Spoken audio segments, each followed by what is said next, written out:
Hey fellow disciples, tonight we begin with a morning in ancient Nazareth, circa 15 CE. A day that started with the familiar rhythm of grinding grain, the well-worn path to the village well, and the quiet agricultural routine that had defined every morning for countless generations. This particular Tuesday morning would unfold much like the Tuesday before it, and much like the Tuesday that would follow it, in an endless cycle of gentle predictability that modern minds might find both fascinating and deeply restful. The villagers of Nazareth had no way of knowing that their simple, repetitive lives would one day serve as the perfect remedy for overstimulated modern minds seeking peace. They couldn't have predicted that their quiet existence would become a doorway to tranquil sleep for people living 2,000 years in the future. But that gift was hidden in the steady rhythm of a morning that began like every other morning for the past 15 centuries. Before we explore that soothing routine, let us settle into the small, comforting details that filled every ordinary morning in what can only be described as one of the most peacefully predictable places ever inhabited by human beings. Here, in this small basin surrounded by rolling hills, time moved with the gentle certainty of seasons, and life followed patterns so ancient and reliable that they created their own form of meditation. The village itself was a masterpiece of simplicity, its stone houses arranged in natural clusters around the central well that gave life to the community. Each dwelling was built from the same limestone that formed the hills around them, creating a harmony between human habitation and natural landscape that modern architecture rarely achieves. The houses seemed to grow from the earth itself, their walls weathered to a warm honey color that caught the morning light and held it like a gentle embrace. The paths between houses were worn smooth by countless feet, following the same routes for generations. These weren't planned streets, but organic pathways that had evolved naturally as people moved between their homes, the well, the communal areas, and the terraced fields that surrounded the village. Walking these paths was like following ancient rivers of human movement, each step connecting you to all who had walked this way before. Now, if you find these ancient stories help quiet your mind for sleep, consider subscribing to join our growing community. And if you're comfortable sharing, drop a comment letting us know where in the world you're listening tonight. There's something deeply comforting about knowing we're all drifting off to the same ancient stories together. Take a moment to settle in, perhaps dim those lights and find your most comfortable position as we journey back to the dusty hills of Galilee. The air in ancient Nazareth carried scents that told the story of daily life. Wood smoke from cooking fires, the earthy aroma of grain stores, the faint sweetness of olive oil, and the clean smell of limestone warmed by the sun. These scents wove together into an olfactory tapestry that spoke of home, security, and the eternal human activities of cooking, storing, and preparing for tomorrow's needs. The sounds of the village were equally gentle and predictable. The rhythmic scraping of grinding stones created a percussion that began before dawn and continued through the morning hours. The soft shuffle of sandaled feet on packed earth, the murmur of voices sharing quiet greetings, the occasional laughter of children at play. All of these sounds blended into a symphony of community life that was both purposeful and peaceful. This was a world where time was measured not by clocks, but by the position of the sun, the completion of essential tasks, and the natural rhythms of hunger and rest. There were no schedules to keep beyond the gentle demands of survival.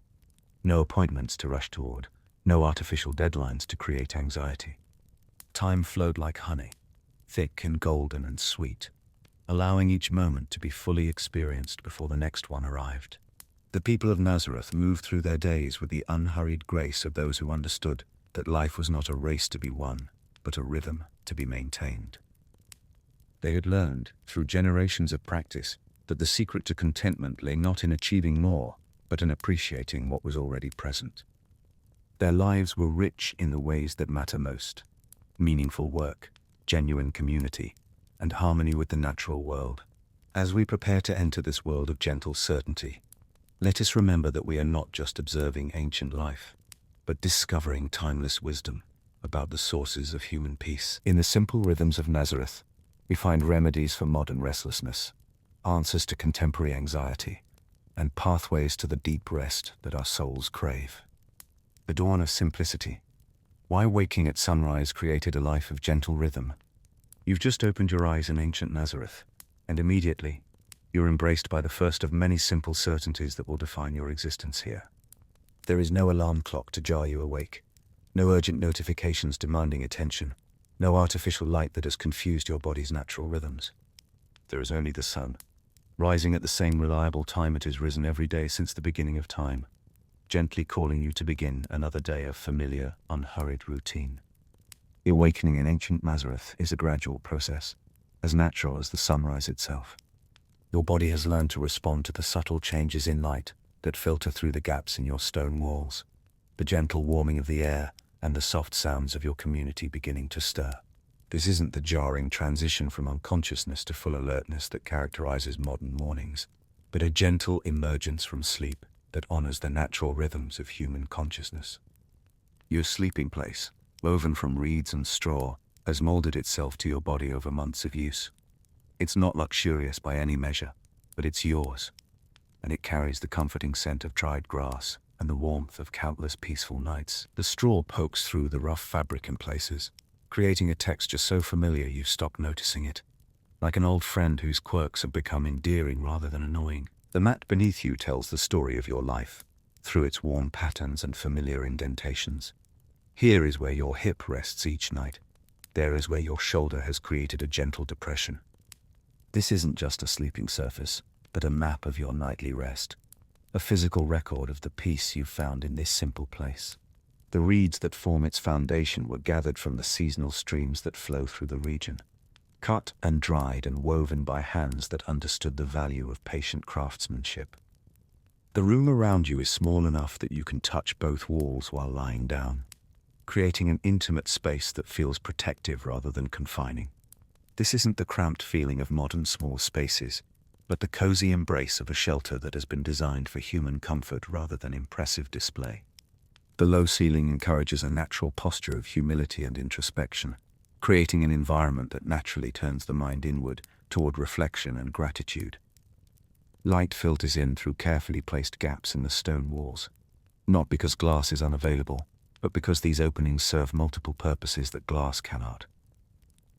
They connect you to the rhythm of day and night, allow the gentle movement of air that keeps the space comfortable, and provide glimpses of the world beyond your walls without compromising the privacy and security that home should provide.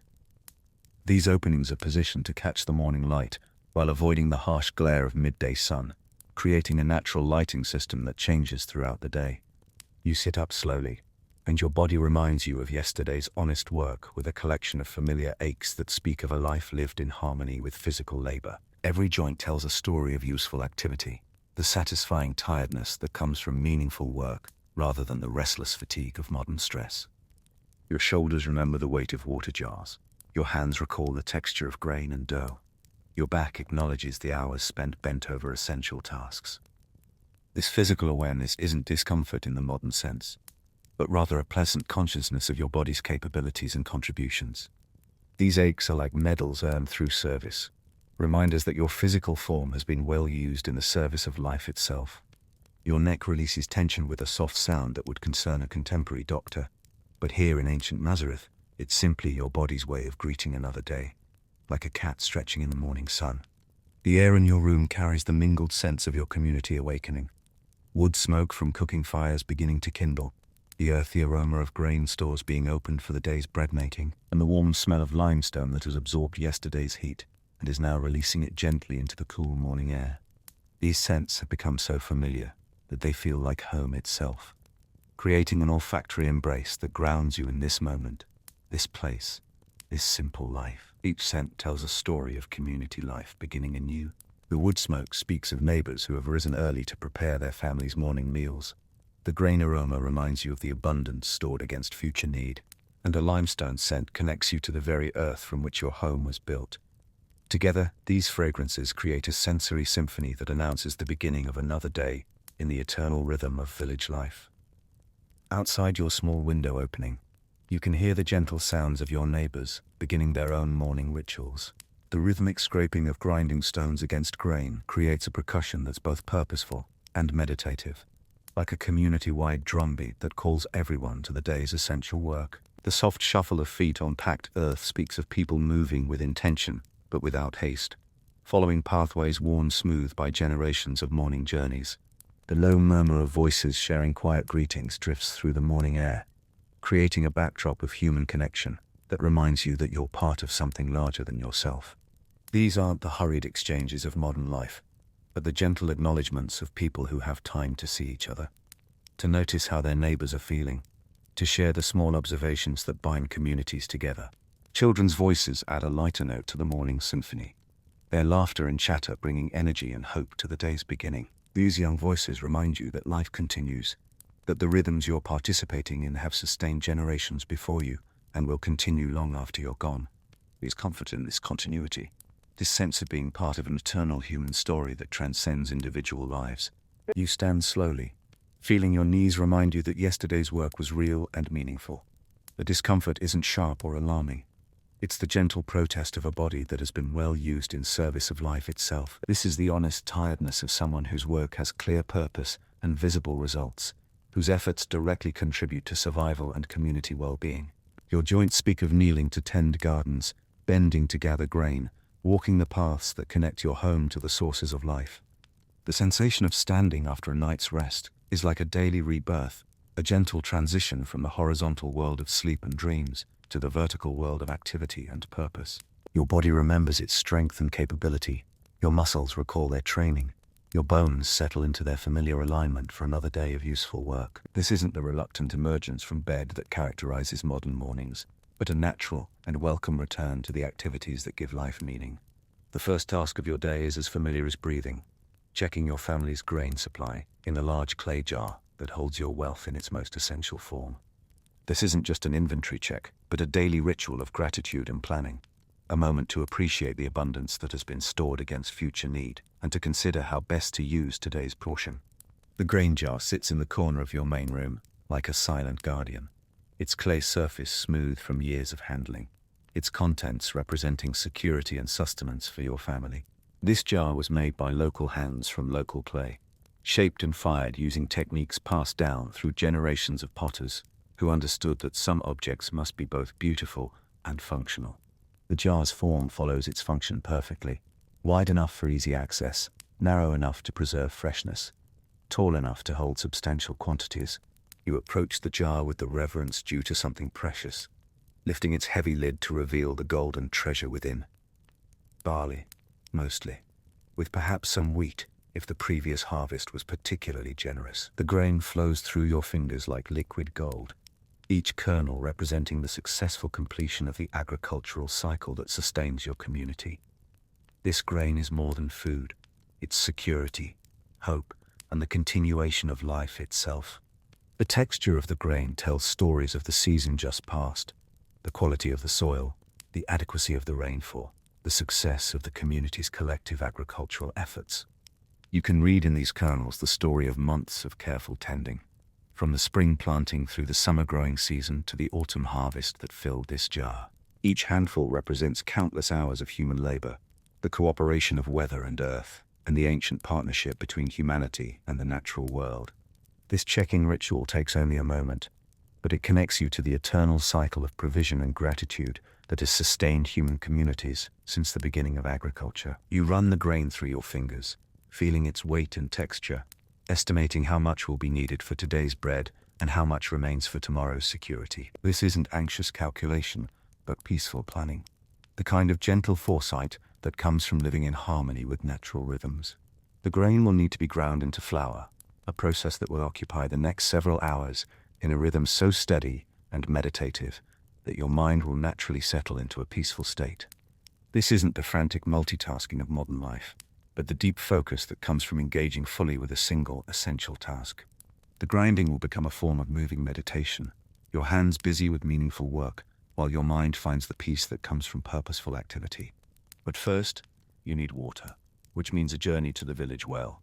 Not a chore to be rushed through, but a gentle transition into the day that will bring you into contact with your neighbors and the shared rhythms of community life. The well represents not just a source of water, but a gathering place where the day's quiet news is shared and the bonds of community are renewed through the simple act of meeting essential needs together.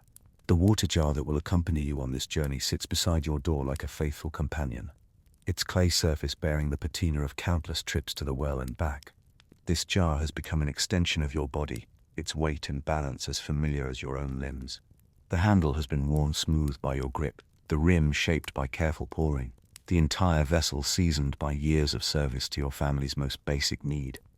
You step outside, and the morning sun touches your face with the same gentle warmth that has offered every morning for the past 20 years. This isn't the harsh glare of artificial lighting or the unpredictable illumination of modern life, but the reliable, life-giving radiance that has sustained all earthly life since the beginning of time. The sun's rays carry not just light and warmth, but the promise of another day's opportunities for meaningful work, community connection, and simple contentment.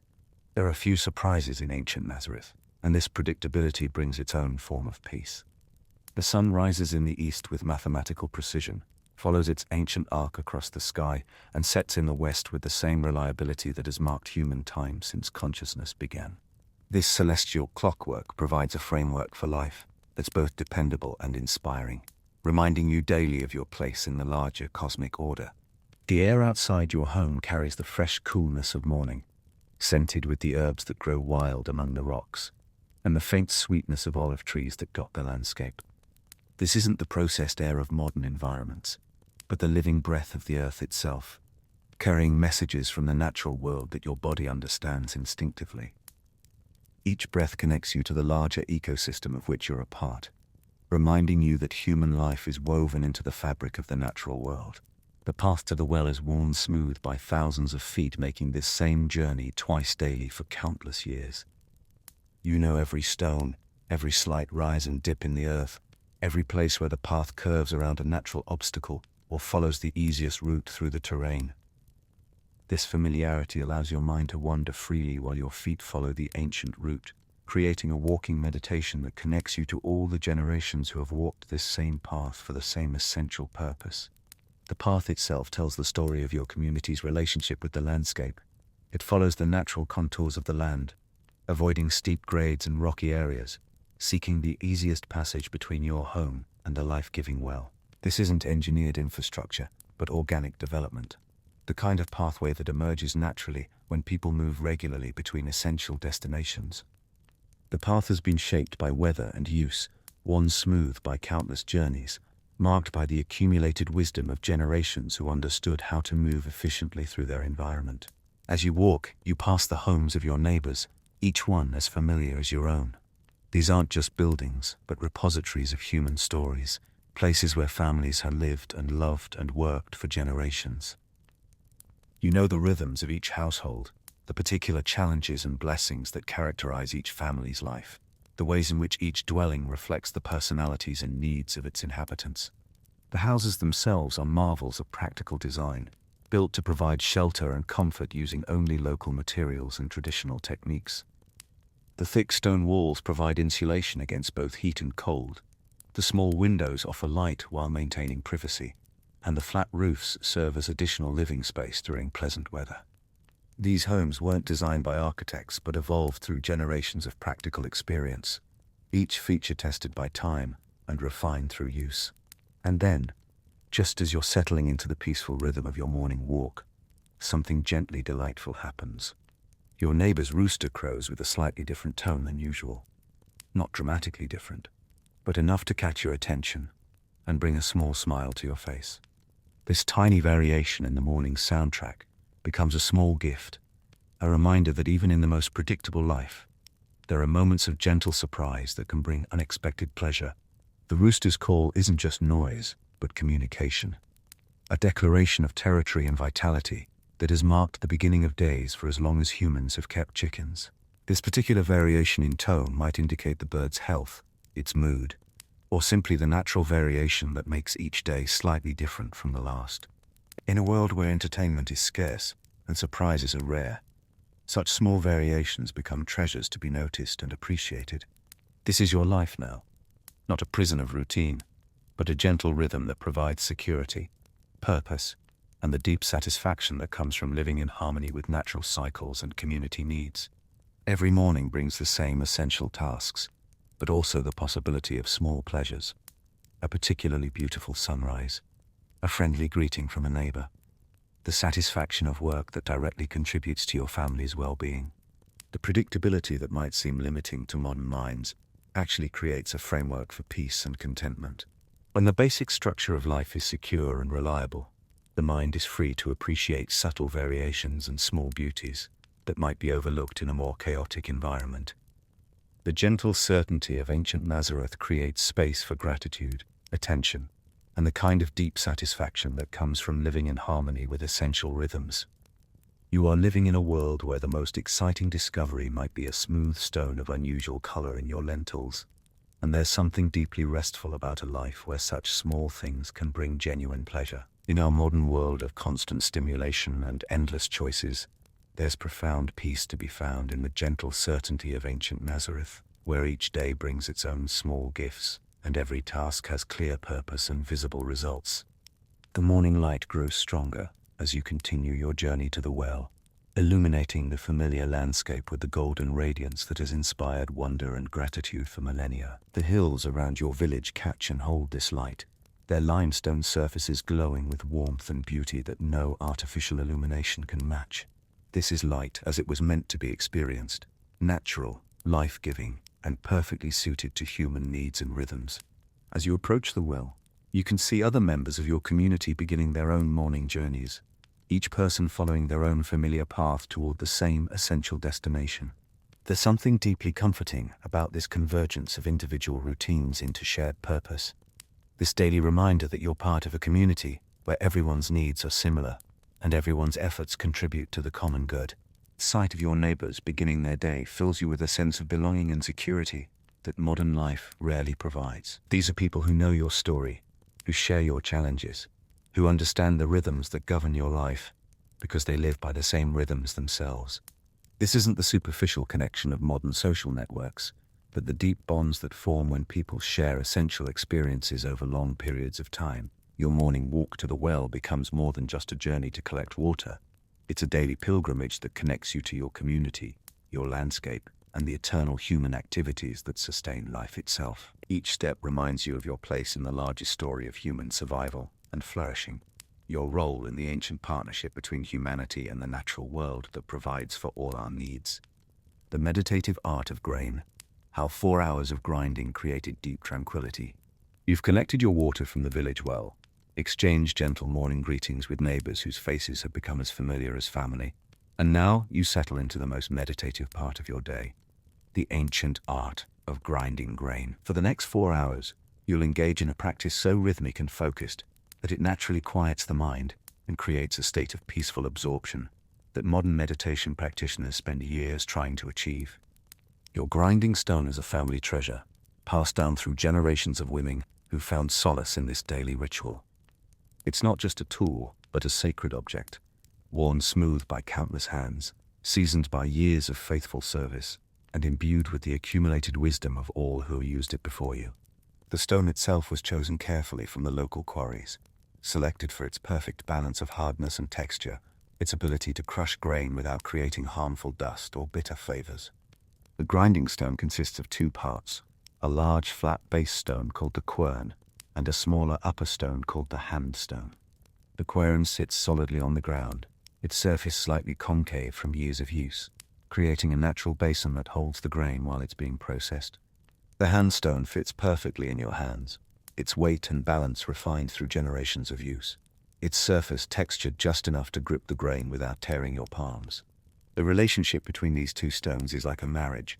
They've been paired for years, their surfaces worn to complement each other perfectly, their combined action creating the smooth, efficient grinding motion that transforms hard kernels into fine flour. The stones know each other's rhythms, their surfaces fitted together like puzzle pieces, their combined weight and friction calibrated to produce exactly the texture of flour that your family prefers. You pour a small amount of barley onto the grinding stone, and begin the rhythm that will define the next several hours. Push the stone forward, pull it back, push forward, pull back. The grain yields gradually beneath the steady pressure, slowly transforming from recognizable kernels into the fine flour that will become your family's daily bread. The sound is hypnotic, a gentle scraping that becomes the soundtrack to your thoughts, or perhaps more accurately, to the peaceful absence of urgent thoughts. This sound has been the background music of human civilization for thousands of years. The rhythmic percussion that has accompanied the transformation of wild grass seeds into the staff of life. It's a sound that speaks of security, preparation, and the patient work that sustains communities. The scraping of stone against stone creates a frequency that seems to resonate with something deep in human consciousness, a vibration that naturally calms the mind and settles the spirit. Push forward, pull back. Push forward, pull back. Your shoulders settle into the familiar motion, finding their rhythm like a dancer finding the beat of music. The work is real and requires attention, but it's the kind of focused activity that allows your mind to rest while your hands stay busy. This is meditation in its most practical form, not sitting in lotus position contemplating abstract concepts, but engaging fully with meaningful work that serves essential needs. The motion itself becomes a form of prayer, a physical expression of gratitude for the grain that will sustain your family, for the strength in your arms that makes the work possible, for the community that shares this daily ritual of preparation and provision. Each forward push expresses intention and effort. Each backward pull represents the gathering of results, the completion of one small cycle in the larger rhythm of transformation. Your body finds its natural posture for this work, your spine straight but relaxed, your arms moving in the smooth arcs that minimize effort while maximizing efficiency. This isn't the forced ergonomics of modern workplaces, but the organic positioning that emerges when humans engage in work that their bodies were designed to perform. Your muscles remember this motion from childhood, when you first learn to help with the family's grain grinding, and they settle into the familiar pattern with the ease of long practice. The grain transforms slowly, almost reluctantly, as if it too understands that good things cannot be rushed. What begins as whole kernels becomes cracked grain, then coarse meal, then something approaching the flour that will nourish your family. This flour will never achieve the fine, uniform texture that modern people take for granted, but it carries something more valuable. The knowledge that it was created through patient, mindful work, through the direct application of human energy to essential needs. Each stage of the transformation tells its own story. The initial cracking of the grain releases the sweet, nutty aroma that has been locked inside the kernels, filling the air with the scent of potential nourishment. As the pieces become smaller, the texture changes from hard and resistant to yielding and cooperative, the grain surrendering its structure to become something new and more useful. The flour that emerges from this process isn't just ground grain, but transformed potential, raw material that will become bread through the application of water, fire, and human skill. This flour carries within it the energy of the sun that ripened the grain, the nutrients of the soil that fed the plants, and the intention of the hands that have prepared it for its ultimate purpose of sustaining life. Your mind, freed from the constant stimulation of modern life, begins to settle into the rhythm of the work. You might think about the day ahead, planning the simple tasks that will fill the hours until sunset. You might remember a pleasant conversation from yesterday, replaying the gentle exchange of news and observations that binds your community together. Or you might simply exist in the present moment with the grain, the stone, and the steady motion of your hands. There's no pressure to be productive in your thinking during this time. The productivity is in the work itself, in the steady transformation of grain into flour that will feed your family. Your mind is free to wander where it will, to rest in the spaces between thoughts, to find the peace that comes from engaging in work that has clear purpose and visible results. The rhythm of the grinding creates its own form of time, measured not by clocks, but by the gradual accumulation of flour, the slow transformation of the grain pile, the natural fatigue that builds in your arms and shoulders. This is organic time, human time, the kind of temporal experience that allows for full presence and complete absorption in the task at hand. Push forward, pull back. Push forward, pull back. Time moves differently when you're engaged in this kind of focused activity. Hours pass, without the anxious checking of clocks, without the fragmented attention of multitasking, without the constant interruptions that characterize modern work.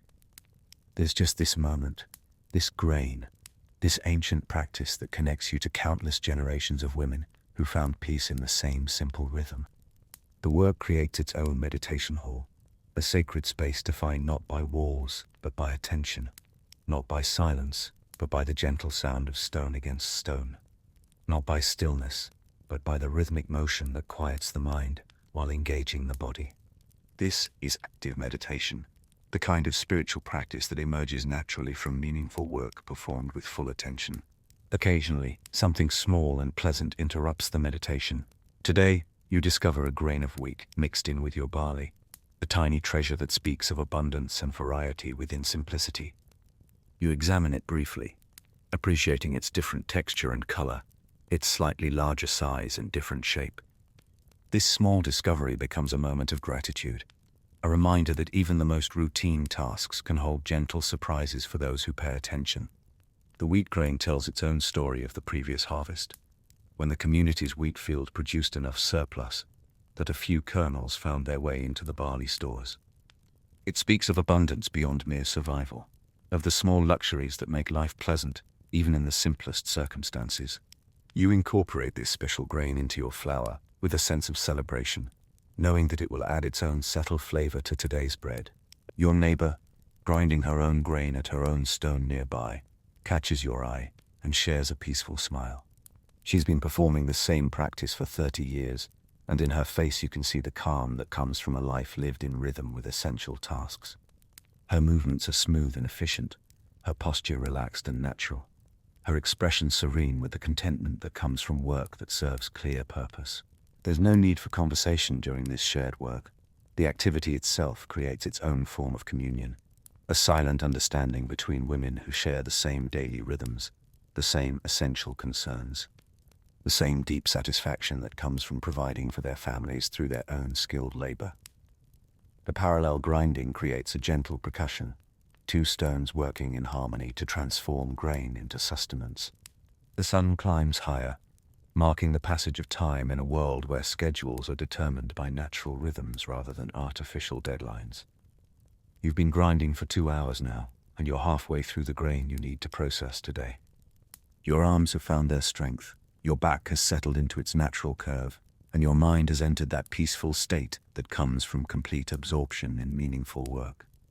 The morning light shifts and changes as the sun moves across the sky, creating different patterns of illumination on your work surface, different qualities of warmth on your shoulders and hands. This natural lighting system provides variety within consistency, subtle changes that mark the passage of time without creating urgency or pressure.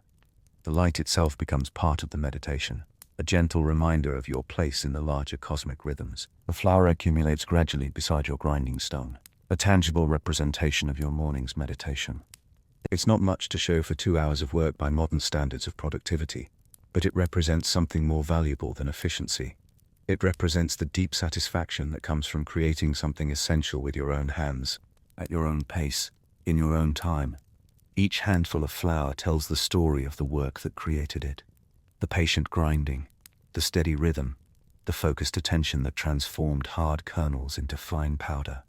This flour carries within it not just nutritional value, but the energy and intention of the hands that made it, the care and attention that went into its creation, the love that motivates all work done for family and community. A small bird lands near your work area, attracted by the grain dust that sparkles in the morning light like tiny diamonds scattered on the stone surface.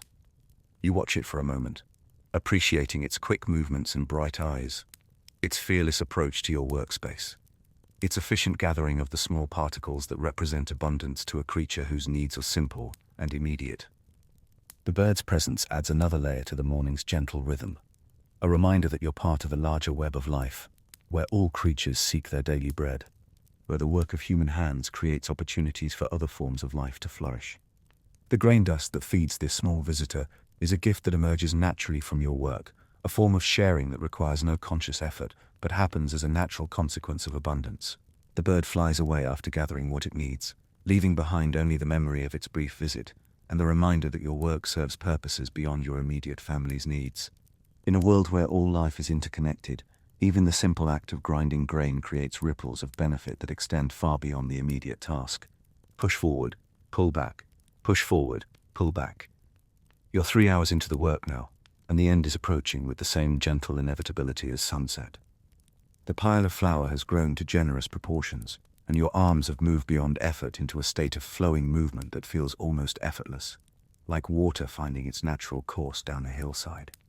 The rhythm has become so natural that it seems to continue itself, your hands and arms moving in the ancient pattern, while your mind rests in the peaceful state that comes from complete absorption in essential work. This is the zone that athletes and artists seek, the state of flow where effort becomes effortless, where time seems to stop, where the boundary between self and activity dissolves into pure experience. The grain that remains to be processed seems to offer less resistance now, as if it too has been drawn into the meditative rhythm, as if the steady work has created a field of cooperation where all elements, stone, grain, hands, intention, work together toward the common goal of transformation. The final kernels surrender their structure with what seems like willing participation in their own metamorphosis. And then, as if the morning has saved its best gift for last, a traveling merchant passes through your village. He doesn't stop, but for those precious moments, you glimpse a different life, imagine distant places, and feel connected to the larger world beyond your village boundaries. His pack animals carry goods from far away. His clothing shows the dust of distant roads. His presence reminds you that your small community is part of a larger human story. This brief encounter will provide pleasant thoughts for days to come, like a small treasure to be examined and appreciated whenever your mind needs a gentle diversion.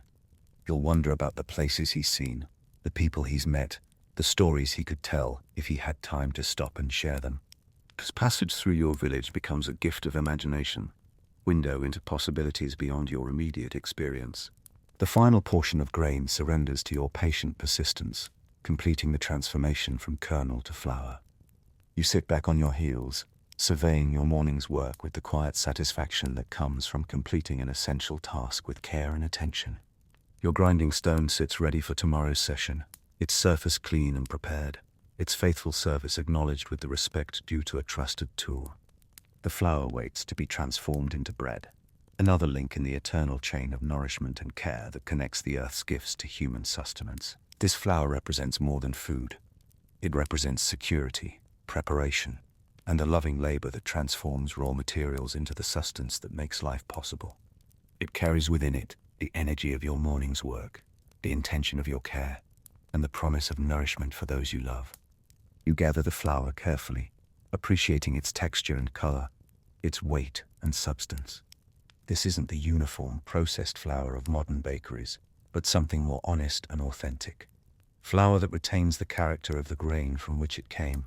Flour that carries the story of its creation. Flour that connects you directly to the ancient human practice of transforming the earth's gifts into daily bread.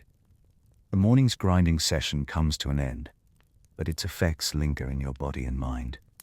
Your arms carry the pleasant fatigue of meaningful work. Your shoulders hold the memory of useful motion, and your spirit rests in the satisfaction that comes from contributing to your family's well-being through your own skilled labor. This isn't the exhaustion of meaningless toil, but the fulfilling tiredness of work that serves essential purposes. This is why the ancient rhythm of grain grinding offers such perfect medicine for modern restlessness. It teaches us that meaningful work doesn't need to be exciting or innovative. It needs only to be necessary, mindful, and performed with attention. In a world of constant stimulation and endless choices, there's profound peace to be found in the simple certainty of essential work, performed with patience and care, creating results that directly serve the needs of those we love. The grinding stone sits silent now, ready for tomorrow's session, its surface bearing the subtle marks of today's work. Tomorrow you'll return to this same spot, pull grain onto this same stone, and begin again the ancient rhythm that has sustained human communities for thousands of years. And in that repetition, that reliable return to essential work, you'll find again the peace that comes from living in harmony with the fundamental rhythms of human life. The gentle art of simple sustenance, how growing food created connection to Earth's rhythms. The afternoon sun casts long shadows across your small garden plot, a carefully tended patch of earth that represents your family's connection to the ancient partnership between human effort and natural abundance. This isn't the expansive agriculture of wealthy landowners, but the intimate cultivation that comes from working every square foot of available soil with your own hands, understanding each plant's needs, and coaxing life from earth that requires patience, skill, and unwavering attention. Your garden occupies a small terrace carved into the hillside behind your house. Its boundaries marked by carefully constructed stone walls that prevent erosion and create microclimates for different types of plants. These walls weren't built in a day, but accumulated over years of patient work, each stone chosen and placed with the understanding that this structure must last for generations, must serve not just your family, but the families that will come after you. The soil in your garden tells the story of years of careful cultivation, of organic matter slowly accumulated through the composting of kitchen scraps and animal waste, of minerals leached from the surrounding limestone and concentrated through careful watering and cultivation. This isn't the rich, dark earth of naturally fertile regions, but soil that has been created through human effort, improved through patient work, and maintained through the kind of attention that comes from understanding that the earth's fertility is not a given, but a gift that must be carefully tended. Each handful of this soil represents countless hours of work, the gathering of organic matter, the careful composting that transforms waste into fertility, the patient watering that keeps the soil alive during the long dry seasons. This soil is more precious than gold because it represents the foundation of life itself, the medium through which the sun's energy is transformed into the food that sustains your family. The plants in your garden are arranged not according to aesthetic principles, but according to practical wisdom, accumulated over generations of cultivation in this challenging climate. The taller plants provide shade for the shorter ones. The deep-rooted vegetables help break up the hard-packed earth for their shallow-rooted neighbors, and the nitrogen-fixing legumes enrich the soil for the heavy-feeding grains and vegetables. This arrangement reflects an understanding of plant relationships that goes far beyond modern gardening knowledge, a comprehension of how different species can support each other, how diversity creates stability, how the garden can become a self-sustaining ecosystem that requires minimal external inputs while providing maximum nutrition for the family that tends it. Your morning inspection of the garden begins with the beans, climbing plants that have learned to make the most of vertical space while fixing nitrogen in the soil for their neighbors. These beans represent one of humanity's greatest agricultural discoveries, the partnership between legumes and soil bacteria that creates fertility from thin air, transforming atmospheric nitrogen into plant-available nutrients, through a process so elegant that modern science is still learning to appreciate its complexity. The bean plants wind around wooden stakes cut from local trees, their tendrils reaching upward with the determination of life seeking light and space. Each plant tells the story of successful germination, of seeds that found the right balance of moisture and warmth, of roots that established themselves in the carefully prepared soil, of leaves that learned to capture and use the abundant sunlight. The beans themselves are beginning to form in the flowers that have been successfully pollinated by the wild bees that visit your garden. These developing pods represent future protein for your family, the essential amino acids that will complement the grains that form the foundation of your diet. Each bean is a small miracle of plant reproduction, a package of nutrition wrapped in a protective shell, a promise of future sustenance. You move on to inspect the onions, their green shoots emerging from the earth like small flags marking successful plantings. These onions were started from sets saved from last year's harvest, small bulbs that survived the winter storage and are now beginning their second year of growth. The continuity represented by these plants connects you to last year's garden, to the foresight that saved the best bulbs for replanting, to the eternal cycle of harvest and planting that sustains agricultural communities. The onions serve multiple purposes in your garden ecosystem. Their strong scent helps repel insects that might damage other plants. Their roots help break up compacted soil, and their eventual harvest will provide both flavoring for your meals and natural medicine for your family's health. These aren't just vegetables, but multifunctional plants that contribute to the garden's overall health and productivity. The cucumber vines sprawl across the ground, their broad leaves providing living mulch that conserves soil moisture and prevents weeds from establishing themselves. These plants represent the garden's water conservation strategy, their extensive root systems helping to capture and hold every drop of precious moisture, their large leaves creating shade that reduces evaporation from the soil surface. The cucumbers themselves are beginning to form small green fruits that will provide refreshing nutrition during the hot summer months. These vegetables represent one of the few sources of fresh, cooling food available during the season when most other crops have been harvested and stored. The high water content of cucumbers makes them particularly valuable, in a climate where staying hydrated is a constant challenge. Today brings a small gardening triumph. You discover that one of your tomato plants has produced a cluster of flowers, promising future fruit that will add both nutrition and flavor to your family's diet. Tomatoes are still relatively new to your region, introduced through the trade networks that connect your village to distant lands. And their successful cultivation represents your willingness to experiment with new crops and adapt to changing possibilities. The tomato flowers are delicate and beautiful, their yellow petals surrounding the reproductive structures that will, with proper pollination, develop into the red fruits that have become increasingly popular in Mediterranean cuisine. Each flower represents potential, the possibility of successful reproduction, the hope of harvest that motivates all agricultural effort. You carefully tend to the herbs that grow in the shadiest corner of your garden, plants that serve as both food and medicine for your family. These herbs, mint, sage, thyme, and others, represent the accumulated knowledge of generations of healers and cooks who understood that the line between food and medicine is often blurred, that the plants that flavor our food can also heal our bodies. The herb garden is a pharmacy and spice rack combined, a collection of plants that can soothe digestive problems, reduce fever, ease pain, and add flavor to otherwise bland meals. The knowledge of how to use these plants has been passed down through generations of women who understood that health comes not just from avoiding illness, but from actively supporting the body's natural healing processes. The mint spreads enthusiastically wherever it finds sufficient moisture, its runners extending underground to establish new plants, its leaves releasing their characteristic fragrance whenever they're brushed or crushed.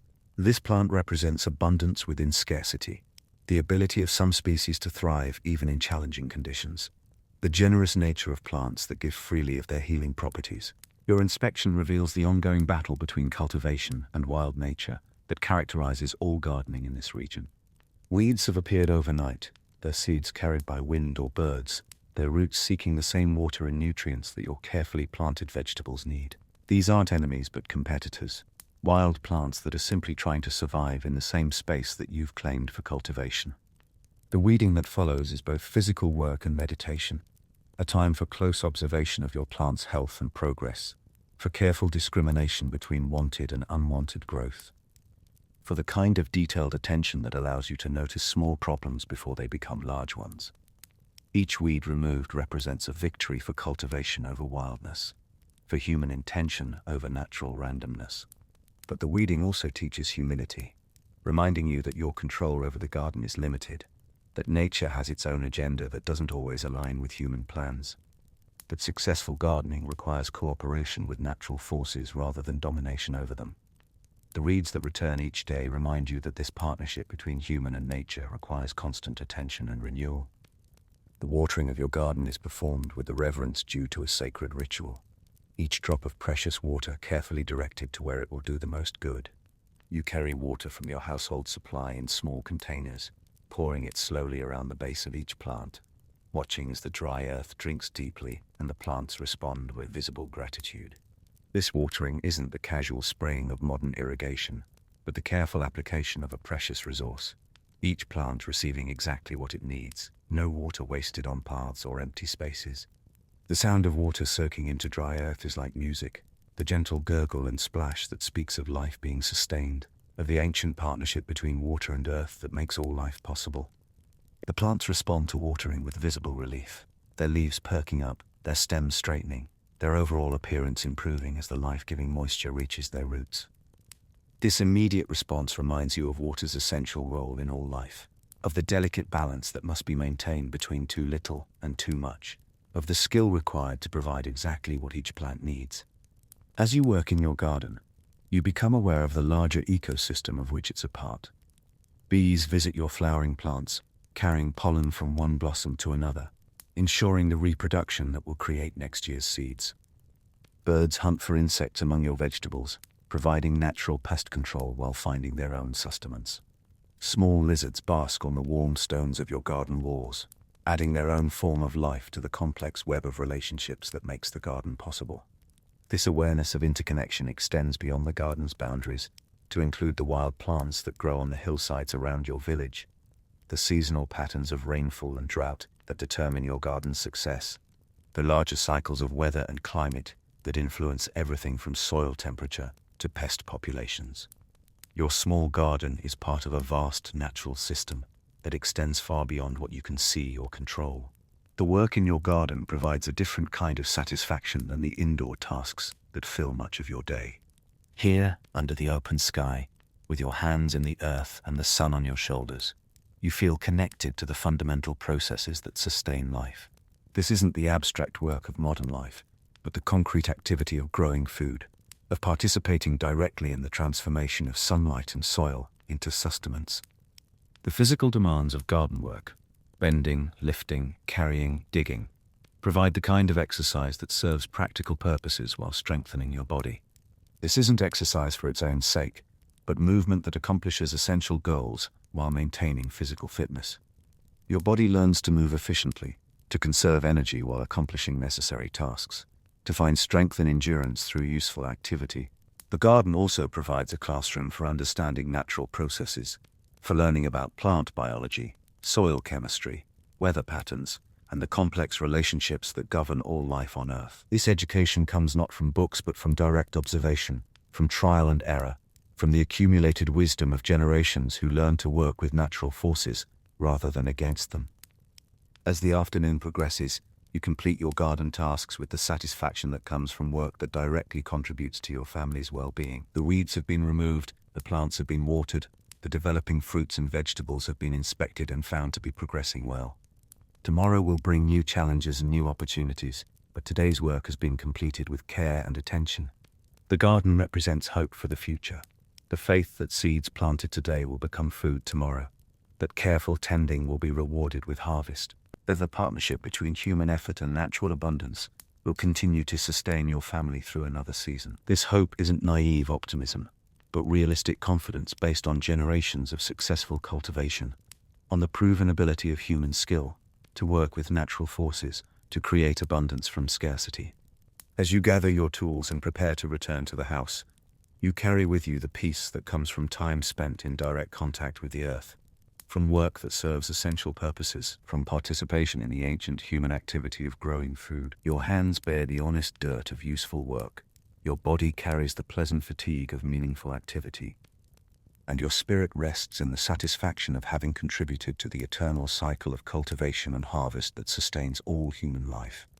The garden will continue its quiet work of growth and development through the night, the plants processing sunlight and nutrients, the soil organisms breaking down organic matter and creating fertility, the entire ecosystem working together to transform simple elements into the complex compounds that will eventually become food for your family.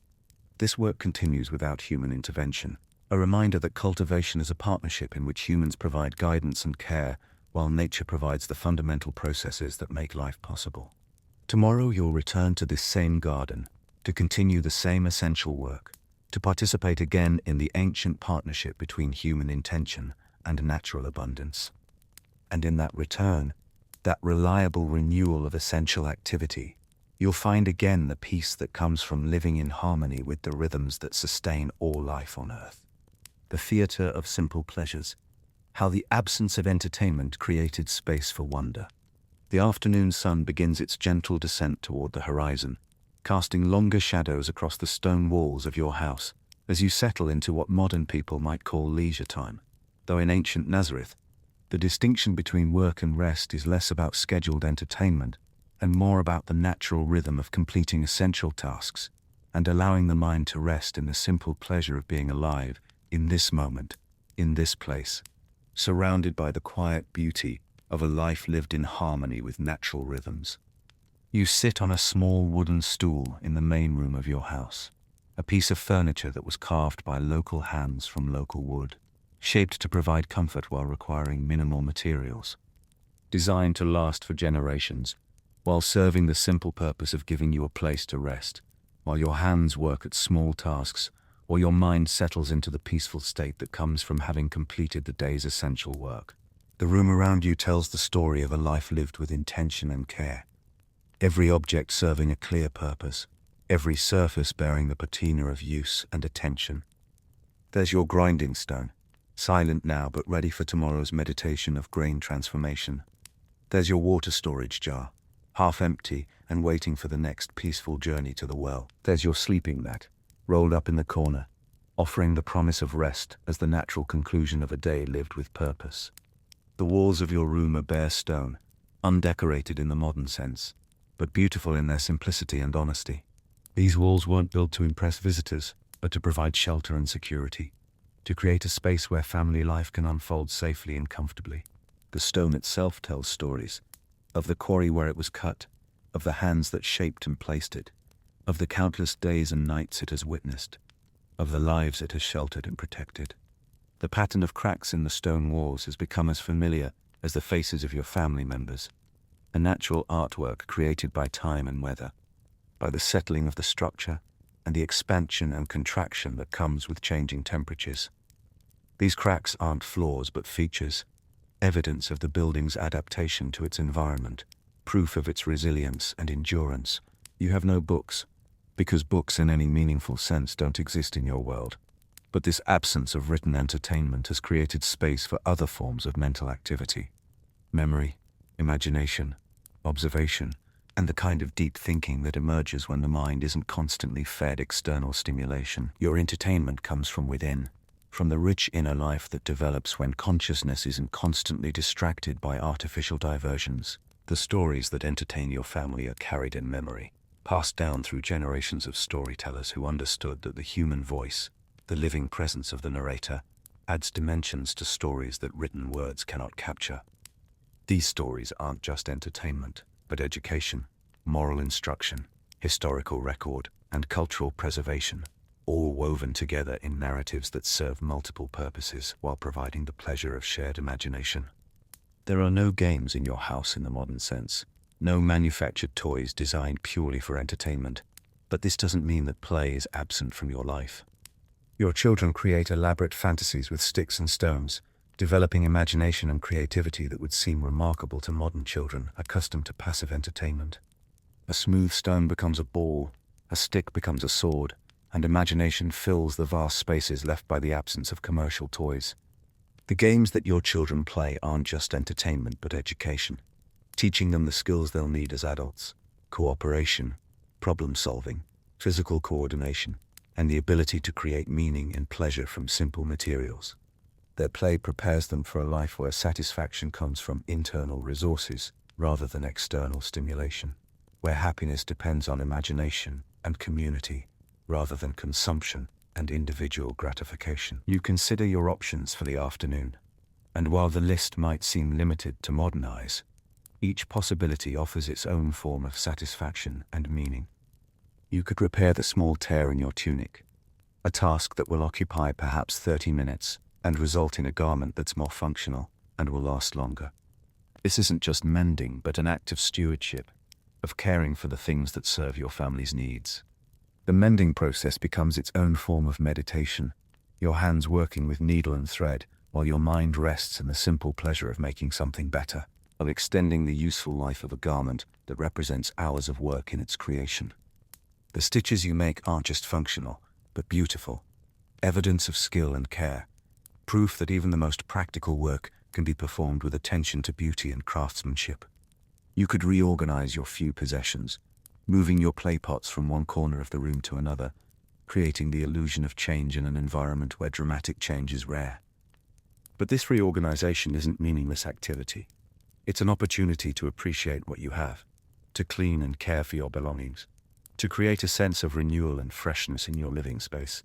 The process of reorganizing becomes an inventory of gratitude, each object handled and appreciated for its service to your family's needs. The clay pots that hold your food and water, the wooden bowls that serve your meals, the simple tools that make daily work possible. All of these deserve attention and care, recognition of their importance in making civilized life possible. You could visit your neighbor, engaging in conversation that might seem repetitive to modern ears, but which serves essential social functions, maintaining community bonds, sharing information about family health and village news, providing mutual support and companionship in a world where individual isolation can be dangerous. These conversations aren't just social pleasantries, but the maintenance of the social fabric that holds your community together. The visit to your neighbor becomes an opportunity for connection and mutual care, for the kind of deep relationship that develops when people share essential experiences over long periods of time. Your neighbor knows your story, understands your challenges, shares your hopes and concerns because her life follows the same basic patterns, faces the same essential challenges, finds meaning in the same simple pleasures. But today brings unexpected entertainment that would seem miraculous to modern people accustomed to constant stimulation. A small lizard has found its way into your house, scurrying across the floor with the kind of purposeful movement that suggests it has somewhere important to be.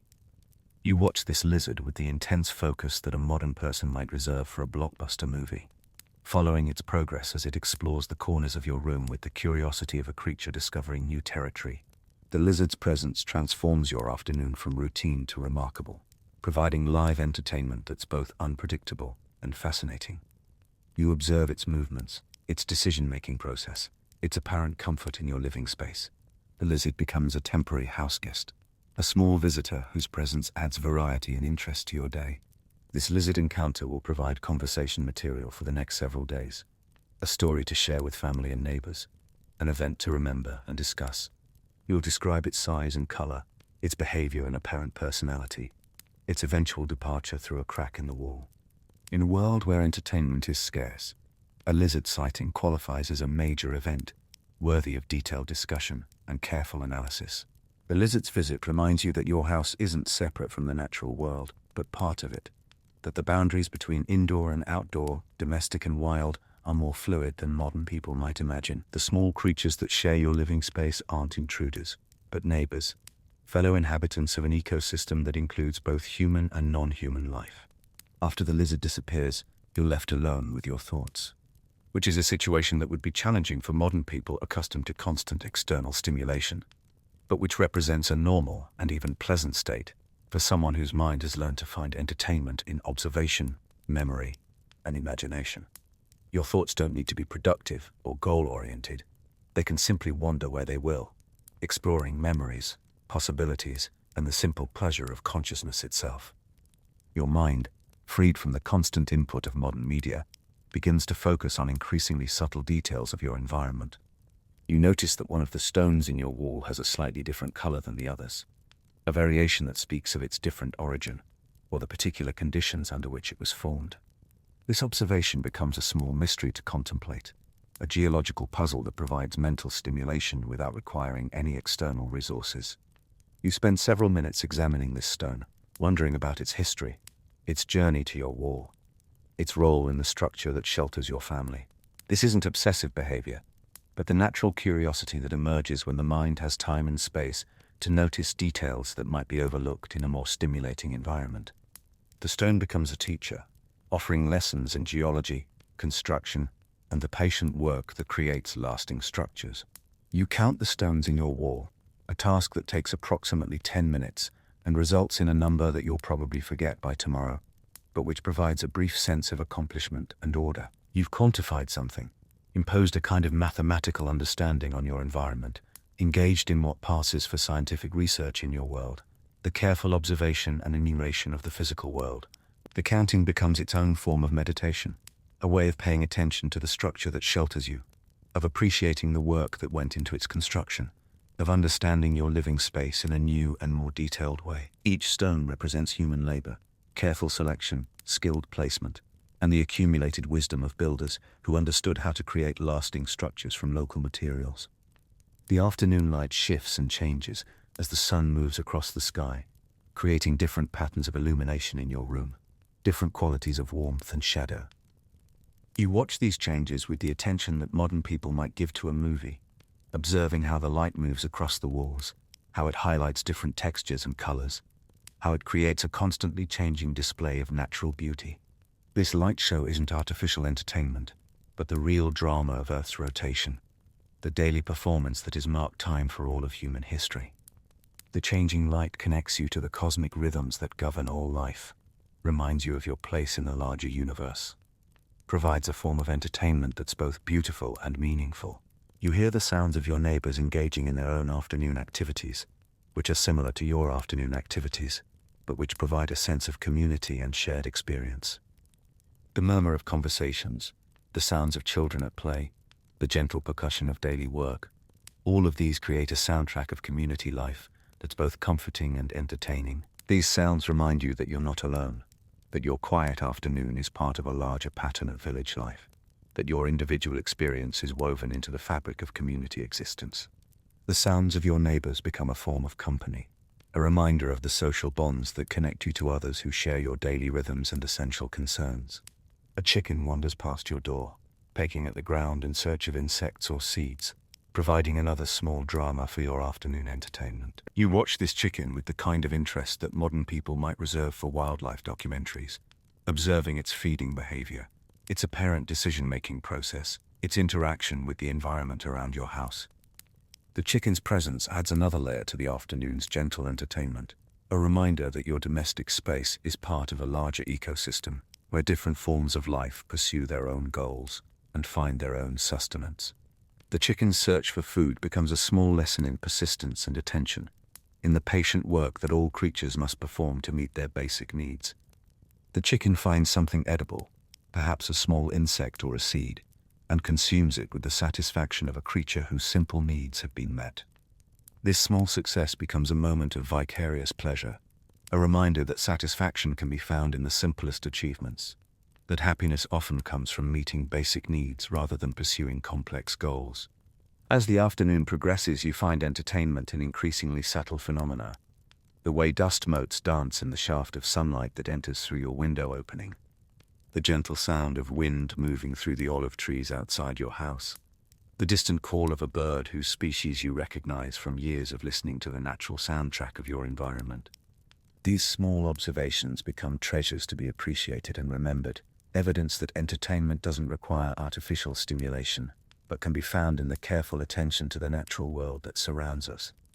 Your afternoon becomes a masterclass in mindfulness, in the art of finding pleasure and meaning in the present moment without needing external distractions. The dust motes become characters in an elaborate drama that you create in your mind, their random movements transformed by imagination into purposeful action, their interactions with light and air becoming a story of tiny lives pursuing their own mysterious goals. This isn't madness but creativity, the natural response of a mind that has learned to find entertainment in observation and imagination. The sun begins its more noticeable descent toward the horizon, marking the passage of another afternoon in which nothing dramatic happened but much was observed, appreciated, and enjoyed. You've successfully entertained yourself without any external resources, found pleasure in simple observation, and maintained the kind of mental peace that comes from living in harmony with natural rhythms rather than artificial stimulation. You prepare for the evening meal, which will consist of the same bread you enjoyed this morning, perhaps enhanced with vegetables from your garden or the special treat that your neighbor shared. The anticipation of this simple meal becomes its own form of pleasure, the appreciation of nourishment that comes from understanding food's essential role in sustaining life. The afternoon's entertainment has prepared you for the evening's activities, conversation with your family about the day's small events, the sharing of observations and experiences, the gentle maintenance of family bonds through the simple act of being together in the same space, paying attention to each other's presence and well-being.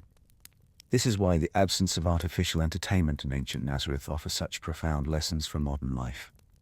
It teaches us that the human mind is capable of finding pleasure and meaning in the simplest circumstances, that entertainment doesn't require complex technology or expensive resources, that the capacity for wonder and appreciation is built into human consciousness and needs only space and attention to flourish. In our modern world of constant stimulation and endless entertainment options, there's something deeply restful about the simple afternoon in ancient Nazareth, where a lizard's visit becomes a major event, where changing light provides a natural light show, where the mind learns to find satisfaction in observation, imagination, and the simple pleasure of being alive in this moment, in this place, surrounded by the quiet beauty of a life lived with attention and gratitude. The daily bread. How simple food created simple contentment. You've successfully transformed your brain into flour through the morning's meditation. And now comes the gentle alchemy of bread making, the daily miracle that turns simple ingredients into the sustenance that will nourish your family through another day. This isn't the rushed cooking of modern life, but a deliberate practice that connects you to the most fundamental human need, the transformation of Earth's gifts into food that sustains both body and spirit. The bread making begins with the simple marriage of your freshly ground flour and water from the village well. These two elements, earth and water, grain and liquid, represent the basic building blocks of human sustenance. the fundamental partnership that has fed our species since the dawn of agriculture. You mix these elements with your hands, feeling the flour gradually absorb the water and transform into something new and more useful. The process of mixing is itself a form of meditation, your hands working the flour and water together, while your mind appreciates the simple miracle of transformation taking place beneath your fingers. The dry flour, which moments ago was separate grains of varying sizes, begins to cohere into a unified mass, the water acting as both binding agent and catalyst for the chemical changes that will eventually create bread. The texture is coarser than modern bread, with small pieces of grain that will add character to the finished loaf. These aren't imperfections but features, evidence that your bread comes directly from the earth, with minimal processing between field and table. Each small piece of grain hull or fragment of kernel tells the story of the harvest, the grinding, the careful preservation of nutritional value that commercial processing often destroys. You knead the dough with steady rhythmic motions, working it until it achieves the proper consistency. Not the light, airy texture that modern people expect, but a dense, substantial dough that will create bread with real weight and staying power.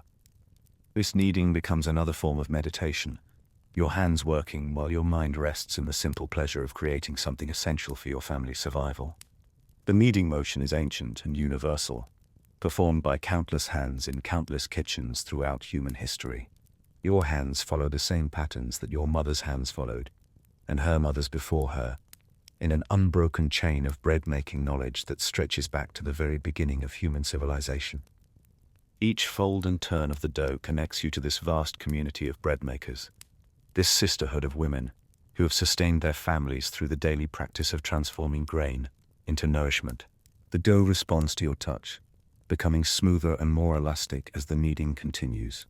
You can feel it changing beneath your hands, the individual particles of flour binding together into a cohesive mass that will hold its shape and rise slightly during baking. This isn't the dramatic transformation that commercial yeast would create, but a subtle improvement in texture and workability that comes from patient, skilled handling. The dough is naturally grey-brown, the honest color of grain that hasn't been bleached or refined.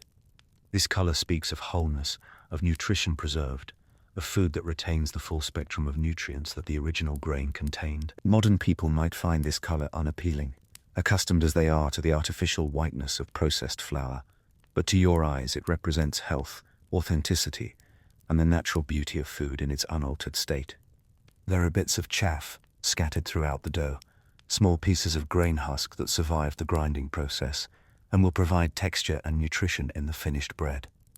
These fragments aren't flaws but features, evidence that your bread retains the full nutritional value of the grain, including the fiber and minerals that are often removed in modern processing. Each piece of chaff represents completeness, the decision to use the whole grain rather than just the easily processed parts. You shape the dough into flat, round loaves, each one roughly the size of your palm and about as thick as your thumb. These won't be the tall, fluffy loaves that modern bakeries produce, but dense, satisfying rounds that will provide genuine nourishment and require real effort to eat. The shaping process is both practical and artistic, your hands forming the dough into shapes that will bake evenly while creating an appealing appearance. Each loaf is a small sculpture, shaped by hands that understand both the practical requirements of baking and the aesthetic pleasure that comes from creating something beautiful as well as functional. The smooth, rounded forms speak of care and attention, of the desire to create food that nourishes not just the body, but also the spirit, through its pleasing appearance and careful preparation. Without commercial yeast, your bread will be flat and chewy, requiring real effort to eat, but this effort makes each bite more satisfying, more appreciated than this soft, easily consumed bread of modern times. The density of the bread means that each piece provides substantial nourishment, that a small amount can satisfy hunger in a way that lighter breads cannot. This is bread that sustains, bread that provides lasting energy for the physical work that fills your days. The baking takes place in the communal oven, a stone structure that serves the entire neighborhood and represents one of the most sophisticated pieces of technology in your village. This oven is heated by burning dried grass and animal dung, materials that might seem unappetizing to modern sensibilities, but which are simply practical choices in a world where wood is too precious for daily cooking. And these alternative fuels burn cleanly and provide steady, even heat, The fuel choice reflects the wisdom of people who understand how to make the best use of available resources, who have learned through generations of experience which materials burn most efficiently and create the best conditions for baking bread. The dried grass provides quick, hot flames that heat the oven stones, while the animal dung burns slowly and steadily, maintaining the even temperature that bread requires for proper baking.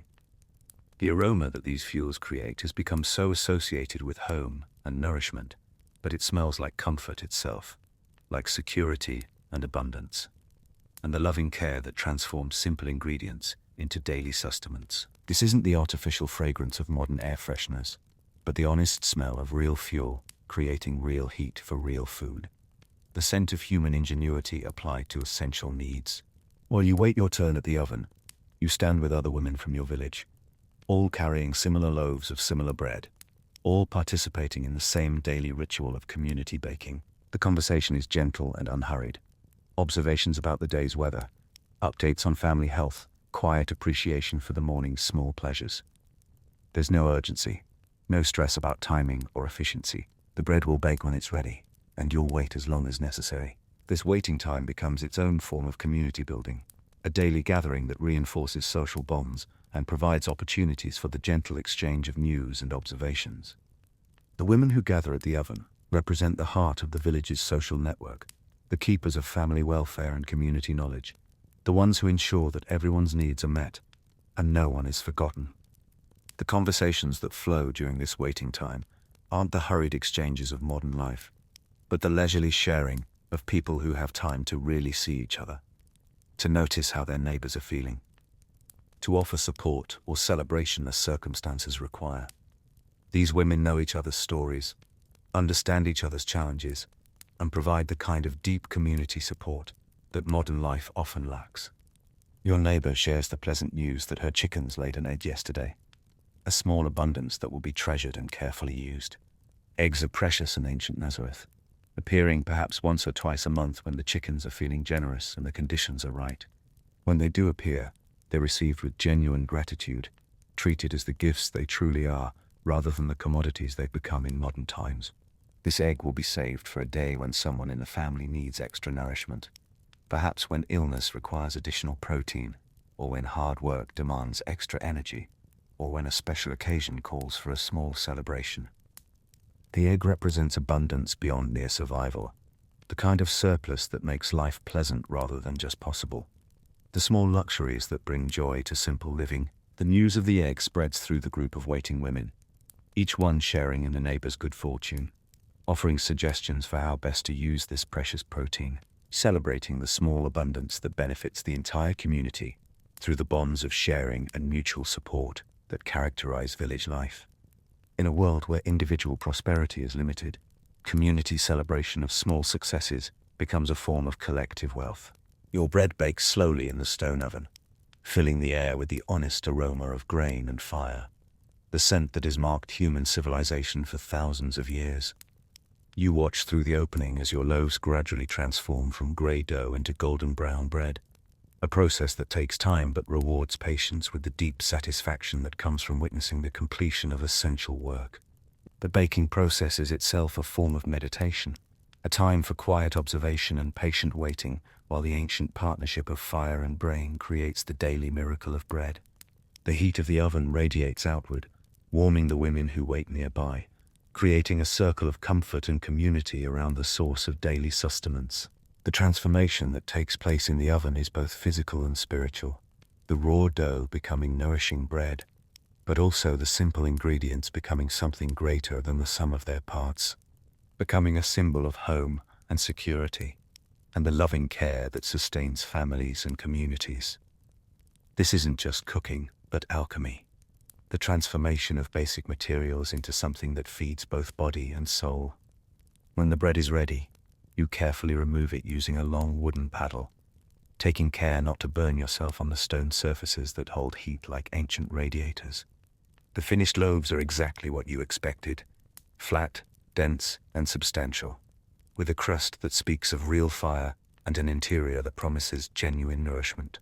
These aren't the perfect, uniform loaves of modern bakeries, but honest bread that bears the marks of handmade creation. The crust is golden brown and firm, providing protection for the softer interior while adding its own nutty flavor to the finished bread.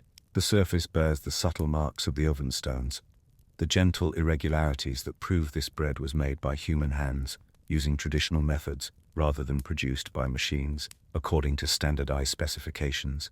You carry your bread home, where it will be divided into portions for the day's 2 meals, each piece representing not just nourishment, but the culmination of hours of careful work, from the grinding of grain, through the mixing and kneading to the final baking that transforms simple ingredients into daily sustenance.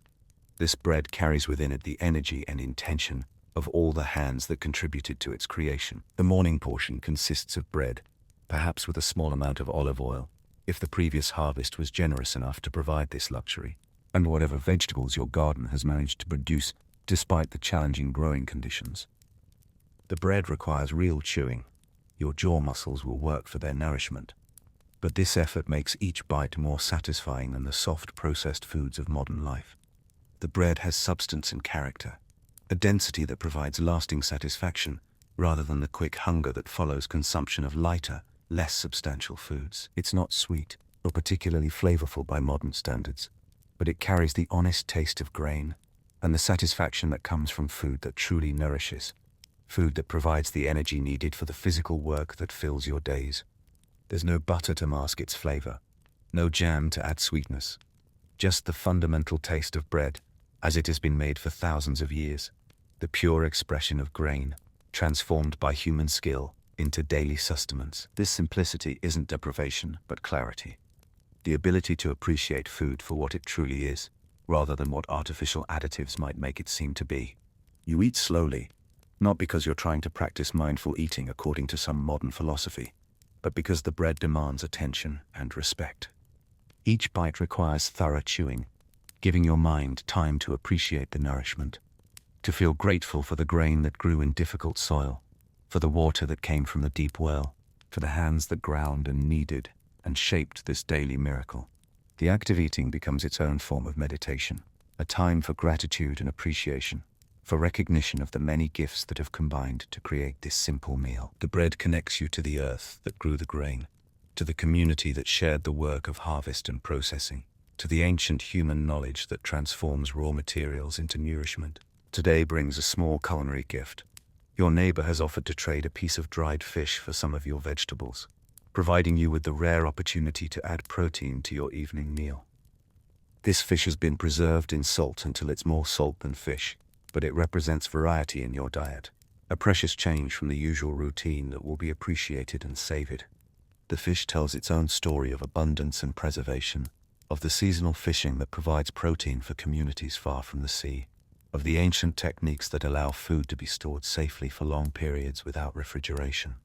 The salt that preserves it is itself precious, traded from distant sources, representing the networks of exchange that connect your small village to the larger world. You'll soak the fish carefully to remove some of the salt, then add it to your evening bread, creating what passes for a feast in your simple world. This combination of bread and fish will provide complete protein, the kind of nutritional balance that sustains hard-working bodies, the satisfaction that comes from a meal that truly nourishes rather than merely filling the stomach. The evening meal unfolds with the same gentle rhythm as the morning meal, but now you have the added pleasure of picking small bones from your fish while appreciating this rare protein. The conversation centers on tomorrow's plans, which will be much like today's plans, and this predictability brings its own comfort. The security of knowing what tomorrow will bring, of living within a rhythm that has sustained your community for generations. The fish bones require careful attention, turning the simple act of eating into a mindful practice that prevents hurried consumption and encourages appreciation of each bite. This isn't the mindless eating of modern life, but the careful, attentive consumption that comes naturally when food is precious and every bite represents significant effort and resources. Your children eat their portions with the natural appetite of young people who have never known processed foods or artificial flavors. Their palates are adapted to simple, honest food, and they find satisfaction in bread that would seem impossibly plain to modern children, accustomed to sugar and artificial enhancement. They don't complain about the taste, because they have no frame of reference for complaint. This is food, and food is good. The children's acceptance of simple food reflects a deeper wisdom about nutrition and satisfaction, an understanding that food's primary purpose is nourishment rather than entertainment. Their bodies know how to extract satisfaction from simple ingredients, how to find pleasure in the honest flavors of grain and vegetables, how to appreciate the subtle variations that come from seasonal changes and careful preparation. After the meal, you clean your wooden bowls with sand and water, scrubbing away the remnants of today's nourishment while preparing for tomorrow's identical blessing. The bowls are carved from local wood, stained with years of honest use, and will serve your family for decades until they crack and are replaced with identical bowls carved with the same care and attention to both function and beauty. The cleaning process is itself a form of care, a way of honoring the vessels that hold your family's nourishment, of maintaining the tools that make civilized eating possible. The sand acts as an abrasive, removing food particles and oils, while the water rinses away the debris, leaving the bowls clean and ready for the next meal. You store the remaining bread in a clay jar, where it will gradually firm overnight, becoming more challenging to chew by morning, but no less nourishing. This is normal and expected. Bread in ancient Nazareth exists in two states, freshly baked and pleasantly chewy, or day-old and requiring more effort. Tomorrow's breakfast bread will be softened with water, creating a porridge-like meal that's both practical and satisfying. The storage jar itself is a marvel of practical design, its narrow opening preventing contamination, while its wide body provides easy access to the contents. The clay from which it's made breathes slightly, allowing moisture to escape while preventing the bread from becoming moldy, creating the perfect environment for short-term food storage in a world without refrigeration. This is your culinary reality, simple, repetitive, and deeply nourishing in ways that go beyond mere nutrition. 2 meals a day, every day, of bread that connects you directly to the earth, the seasons, and the ancient human practice of transforming grain into sustenance. No artificial flavors, no processed ingredients, no choices to make beyond how much to eat and how grateful to feel. The simplicity of your diet isn't limitation but liberation, freedom from the anxiety of endless choices, from the confusion of conflicting nutritional advice, from the artificial cravings created by processed foods designed to encourage overconsumption. Your body knows what it needs and finds satisfaction in simple, honest food that provides genuine nourishment. In our modern world of infinite food choices and constant culinary stimulation, there's something profoundly restful about the simple certainty of daily bread. The same nourishing meal, prepared with care, eaten with gratitude, providing exactly what the body needs without overwhelming the senses or complicating the mind with unnecessary decisions. The bread that sustains your family represents more than food. It represents security, community, and the ancient human knowledge that transforms the earth's gifts into daily sustenance. Each loaf carries within it the story of its creation, the energy of the hands that made it, the love that motivates all work done for family and community. As you prepare for sleep, your body carries the satisfaction of simple, honest food, the kind of nourishment that sustains not just physical health, but spiritual well-being. Tomorrow will bring the same bread, the same simple satisfaction, the same opportunity to appreciate the fundamental miracle of grain, transformed into daily sustenance through human skill and care. This daily bread, in its simplicity and reliability, offers profound lessons for modern life. That satisfaction comes not from variety but from quality, not from complexity but from authenticity, not from artificial enhancement but from genuine nourishment. In the honest taste of grain and the simple pleasure of hunger satisfied, we find a peace that no amount of culinary sophistication can provide. Evening's gentle embrace. How sunset created natural transition to rest. The sun begins its final descent toward the western horizon, painting the limestone walls of your village in shades of gold and amber that have marked the end of countless days for countless generations. This isn't just the conclusion of another day, but a daily masterpiece of natural beauty, a celestial performance that transforms the familiar landscape into something magical and inspiring, reminding you that even the most routine day can end with wonder and gratitude. The evening light in ancient Nazareth has a quality that modern people rarely experience, unfiltered by pollution or artificial illumination, pure and golden and warm, in ways that speak directly to something deep in human consciousness. This light doesn't just illuminate the landscape, It transforms it, turning ordinary stone houses into glowing jewels, making the olive trees shimmer like silver, creating shadows that add depth and mystery to the familiar terrain. You step outside your house to witness this daily transformation, joining neighbors who have also emerged to appreciate the evening's beauty. This isn't a scheduled event or organized activity, but a natural response to the day's most beautiful moment, a community gathering that happens spontaneously as people are drawn outside by the irresistible pull of sunset's splendor.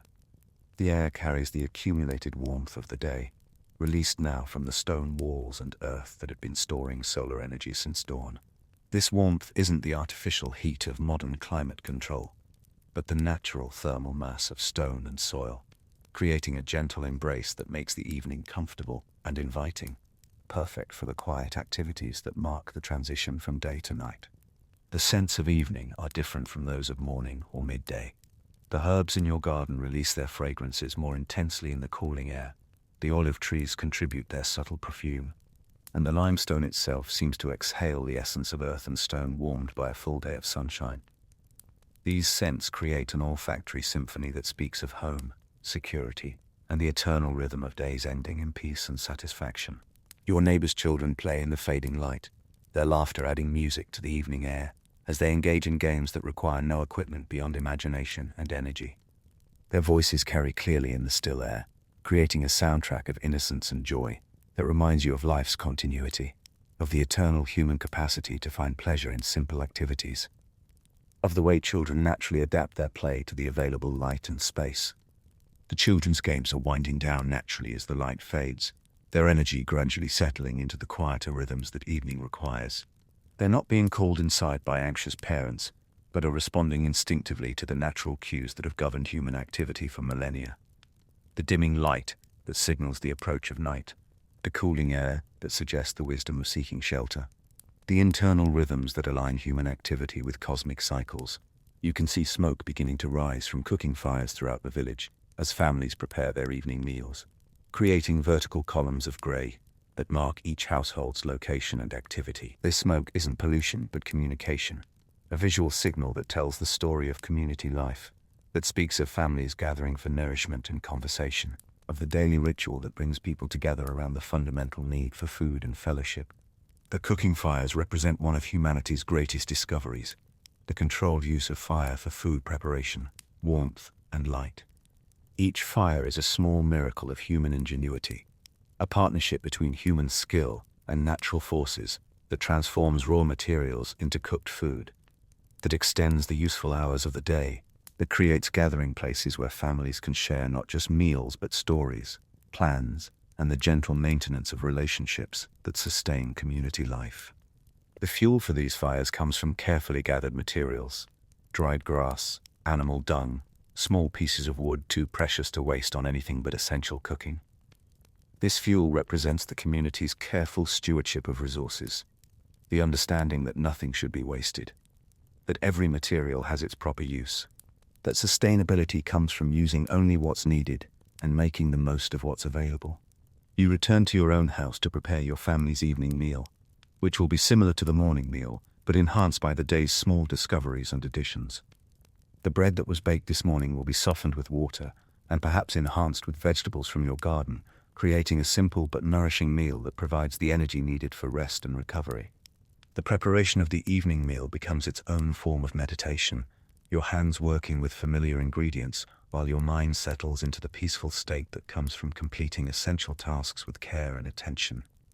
The simple act of preparing food becomes a form of prayer, an expression of gratitude for the day's provisions and love for the family that will share this nourishment. The bread that forms the foundation of your meal tells the story of the entire day, the grain that was ground in the morning's meditation, the water that was carried from the village well, the fire that transformed simple ingredients into sustaining food. Each bite connects you to the full cycle of provision and preparation, to the many hands and natural forces that have contributed to this moment of nourishment. Your family gathers for the evening meal as the last light fades from the sky, creating a circle of intimacy and warmth around the simple food that will sustain you through the night. The conversation flows gently. Observations about the day's work, plans for tomorrow's activities, appreciation for the small pleasures that have marked another successful day of survival and community life. The evening meal isn't hurried or distracted by external entertainment, but becomes its own form of communion, a time for family members to share their experiences and observations, to maintain the bonds that hold the family together, to express gratitude for the day's provisions and each other's presence. The simple act of eating together becomes a celebration of family life and mutual care. The food itself requires attention and respect.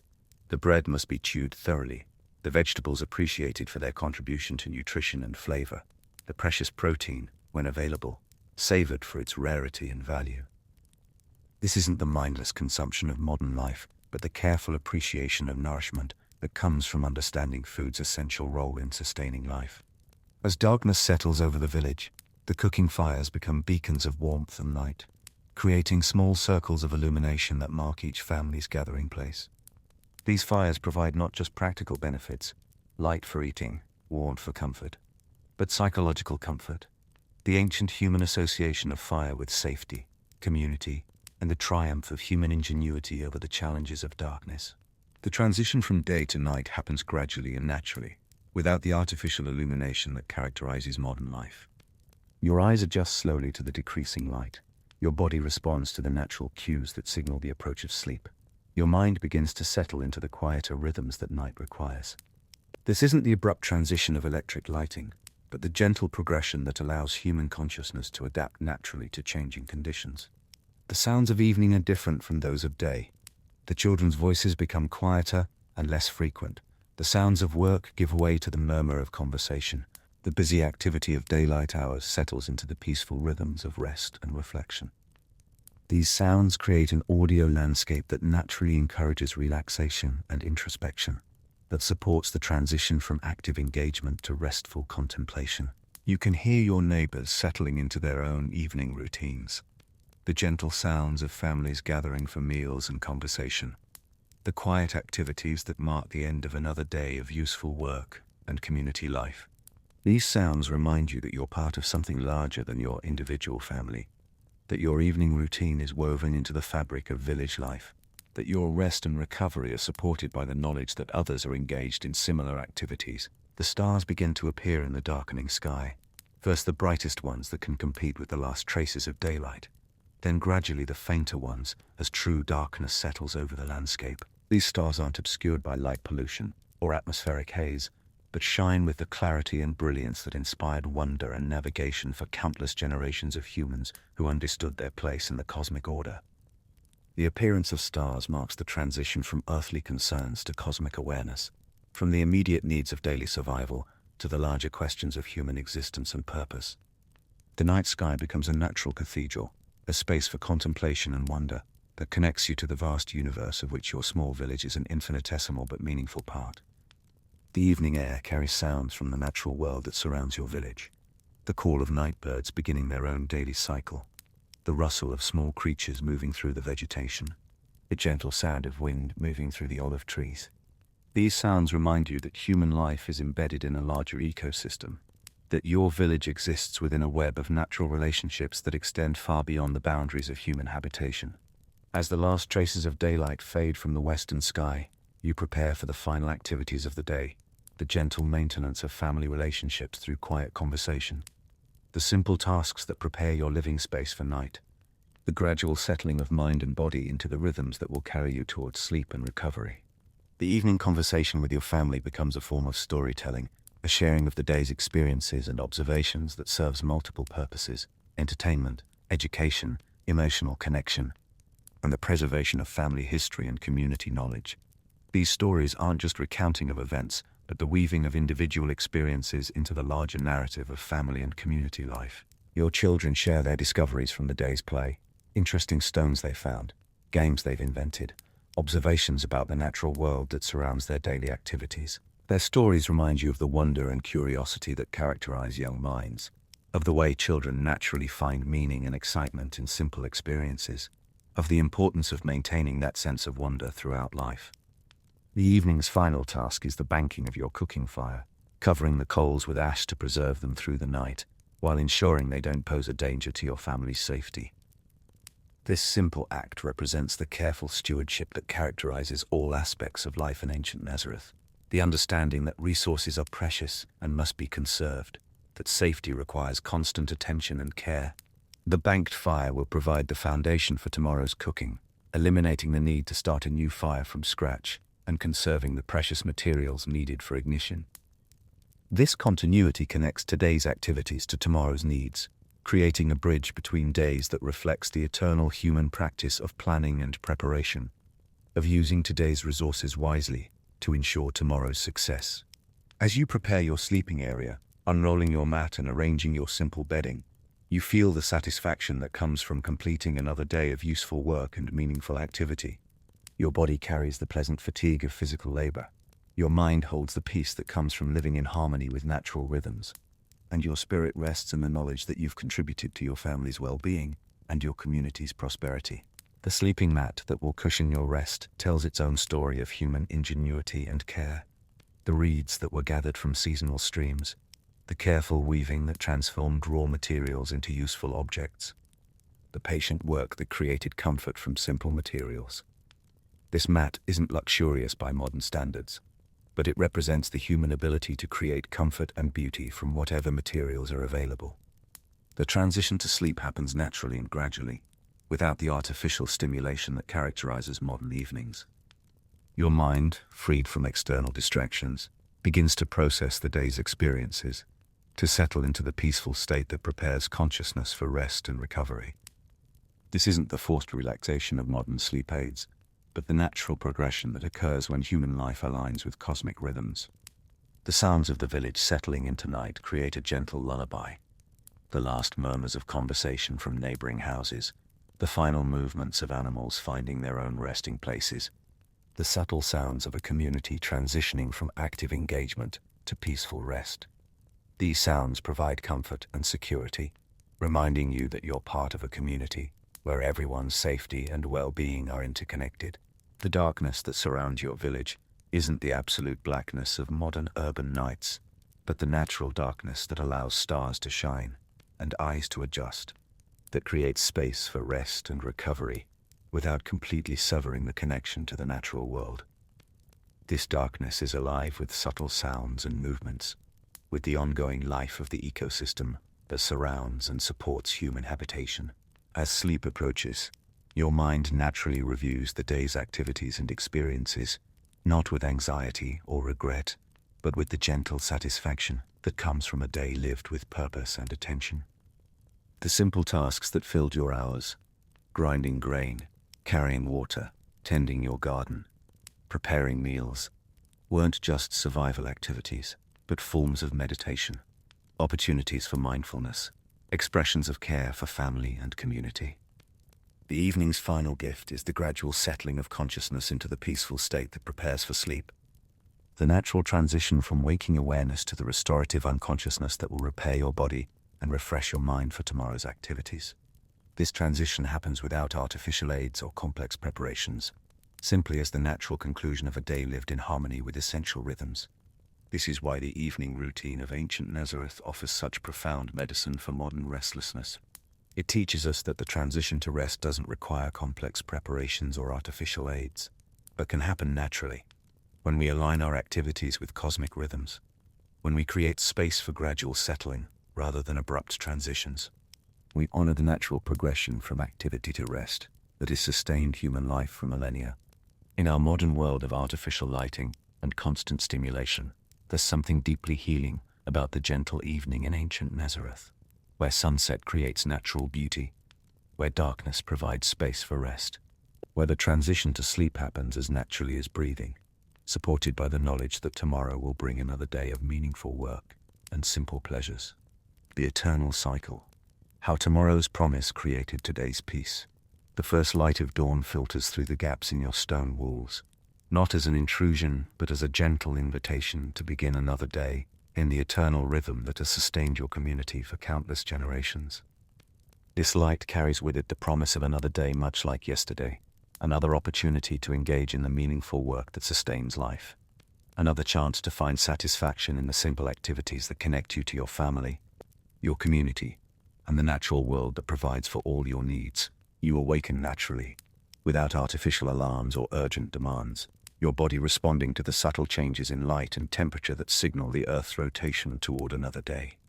This awakening isn't the jarring transition of modern mornings, but the gentle emergence from sleep that honors the natural rhythms of human consciousness, that allows for the gradual transition from rest to activity that has characterized healthy human life for millennia.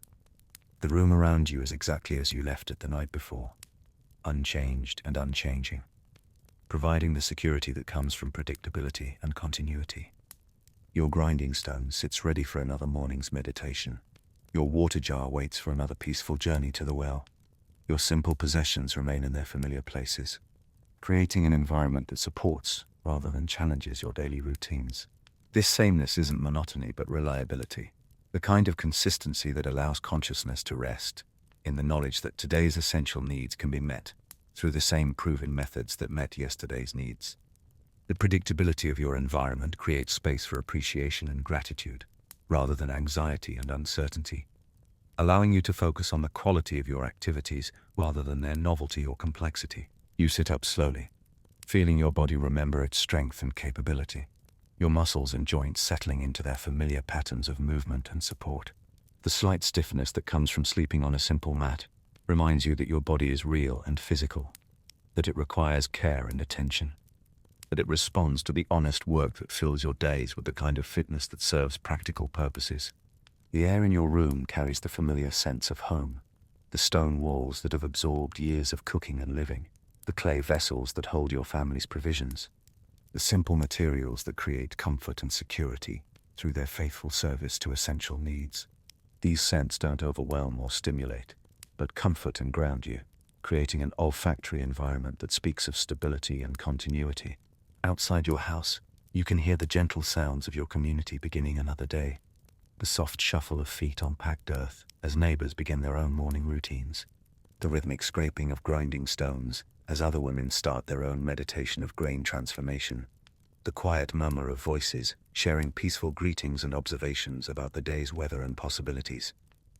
These sounds create a symphony of community life that's both comforting and inspiring, reminding you that your individual activities are part of a larger pattern of human cooperation and mutual support. The knowledge that your neighbors are engaged in similar activities, facing similar challenges, finding similar satisfactions, creates a sense of belonging and shared purpose that sustains community life. The day ahead stretches before you with the gentle certainty of familiar routine. Grain to be ground, water to be carried, garden to be tended, meals to be prepared, family to be cared for.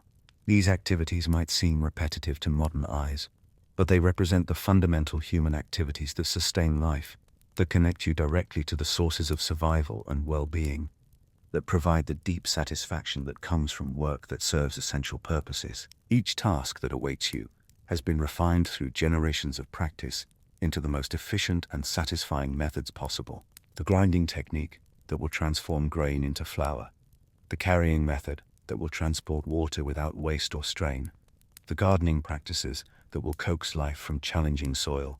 All of these represent accumulated human wisdom, the distilled knowledge of countless people who learn to work with rather than against natural forces. The predictability of your daily routine isn't limitation but liberation. Freedom from the anxiety of constant decision-making, from the exhaustion of endless choices, from the confusion of conflicting priorities. Your day has structure and purpose that comes from essential needs rather than artificial demands, creating a framework that supports rather than constrains your natural rhythms and preferences. You rise from your sleeping mat and begin the gentle transition from rest to activity, your movements unhurried and natural, shaped by years of practice into the most efficient and comfortable patterns possible. There's no rush, no urgency, no artificial deadline to create stress or anxiety. The day will unfold at its own pace, guided by natural rhythms rather than artificial schedules. The first task of your day, checking your family's grain supply, connects you immediately to the eternal human concern with provision and security. This simple act of lifting the lid of your storage jar and examining the golden kernels within becomes a moment of gratitude and planning, an opportunity to appreciate abundance while considering how best to use today's portion. The grain that flows through your fingers tells the story of successful harvest, careful storage, and the community cooperation that makes survival possible in a challenging environment. Each kernel represents the successful completion of the agricultural cycle, the transformation of seed into sustenance, the ancient partnership between human effort and natural abundance that has sustained civilization since its beginning. This morning's grain will become this morning's flour through the meditative process of grinding, the rhythmic activity that will occupy the next several hours in a state of peaceful absorption. The grinding stone waits patiently for your attention, its surface worn smooth by countless sessions of grain transformation, its familiar weight and balance ready to serve another day's essential work. The water jar beside your door reminds you of the peaceful journey that awaits. The walk to the village well, the gentle interaction with neighbors, the careful carrying of life's most essential element back to your family's storage vessel. This journey isn't just about collecting water, but about maintaining community connections, about participating in the shared rhythms that bind your village together. Your garden calls for attention, reading, watering, the careful observation that allows you to notice small problems before they become large ones, the patient tending that coaxes life from challenging soil. This work connects you directly to the earth that sustains all life, to the ancient human practice of cultivation, to the satisfaction that comes from participating in the transformation of seed into sustenance. The day's meals will be simple and nourishing. Bread made from grain you've ground yourself, vegetables grown in soil you've tended, water carried from the community well. These meals won't be exciting by modern standards, but they'll provide genuine nourishment, the kind of sustenance that supports both physical health and spiritual well-being through its connection to essential sources and honest preparation.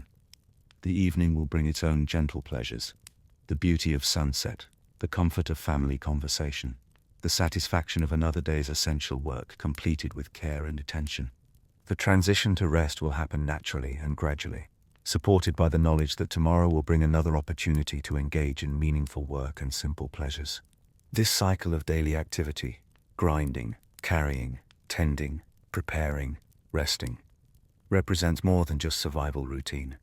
It represents the fundamental human activities that create meaning and satisfaction, that connect individual life to larger purposes, that provide the deep contentment that comes from living in harmony with essential rhythms and natural cycles. The promise of tomorrow's similarity to today creates peace rather than boredom, security rather than restlessness.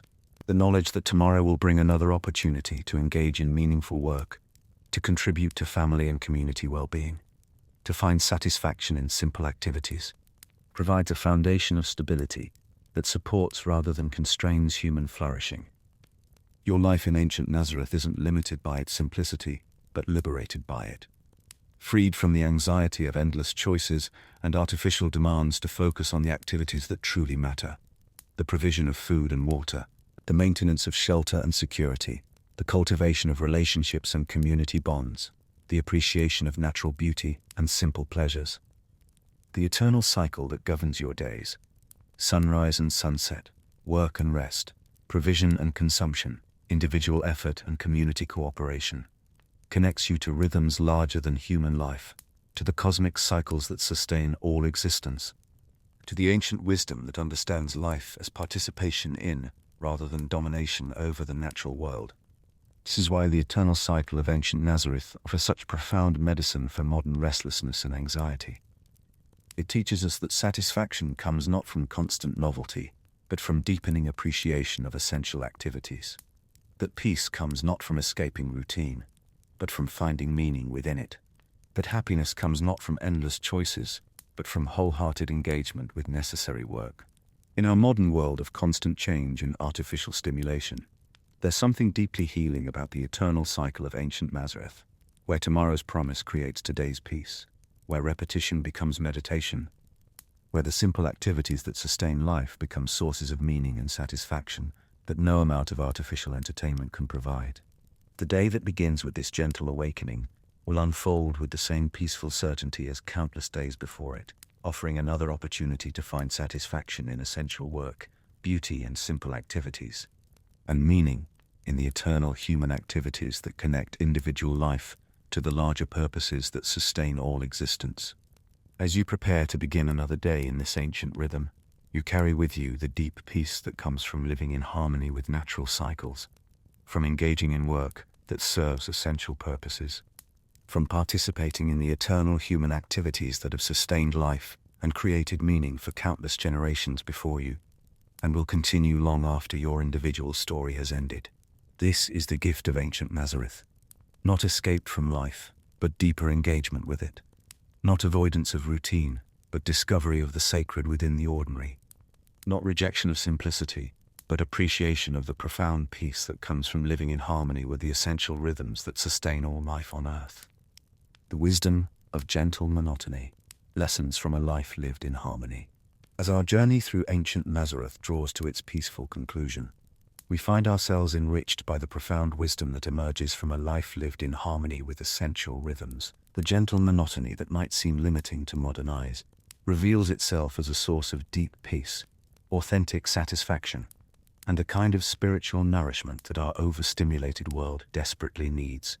The daily routine that we've experienced, grinding grain, carrying water, tending gardens, preparing simple meals, represents more than mere survival activities. These are the fundamental human practices that create meaning and purpose, that connect individual life to larger cycles, that provide the deep satisfaction that comes from work that serves essential needs rather than artificial desires. In the rhythmic scraping of stone against stone during the morning's grain grinding, we discover meditation in its most practical form. The steady motion that transforms hard kernels into nourishing flour becomes a pathway to the peaceful state that modern people seek through complex techniques and expensive retreats. The ancient wisdom teaches us that meditation isn't separate from daily life, but emerges naturally from wholehearted engagement with necessary work. The daily journey to the village well reveals the profound difference between mere transportation and walking meditation. Each step on the worn path connects us to countless generations who have walked the same route for the same essential purpose, creating a form of communion that transcends individual experience. The careful carrying of water becomes a practice of mindfulness, a reminder of life's most precious element, a daily lesson in gratitude and conservation. The patient tending of the small garden teaches us about the ancient partnership between human effort and natural abundance. In the careful weeding, the precious watering, the gentle observation of plant growth, we learn that cultivation is both agricultural practice and spiritual discipline. The garden becomes a teacher of patience, attention, and the kind of hope that plants seeds today in faith that tomorrow will bring harvest. The simple preparation and consumption of daily bread connects us to the most fundamental human activity, the transformation of earth's gifts into sustenance. In the honest taste of grain and the satisfaction of hunger met, we discover that nourishment involves more than nutrition. The bread that requires real chewing, that provides lasting satisfaction, that connects us directly to its sources, offers lessons about authenticity and appreciation that processed foods cannot provide. The gentle entertainment found in observing a lizard's visit or watching dust motes dance in sunlight teaches us about the human capacity for wonder and appreciation. When consciousness isn't constantly fed external stimulation, it naturally develops the ability to find meaning and pleasure in the simplest phenomena. The ancient wisdom reminds us that entertainment doesn't require artificial complexity, but emerges from attention and imagination. The natural transition from day to night, marked by sunset's beauty and the gradual settling into rest, shows us how human life can align with cosmic rhythms, rather than fighting against them. The sleep that comes naturally in darkness, without artificial aids or complex preparations, demonstrates the body's innate wisdom about rest and restoration. The ancient pattern teaches us that the best preparation for sleep is a day lived with purpose and meaning.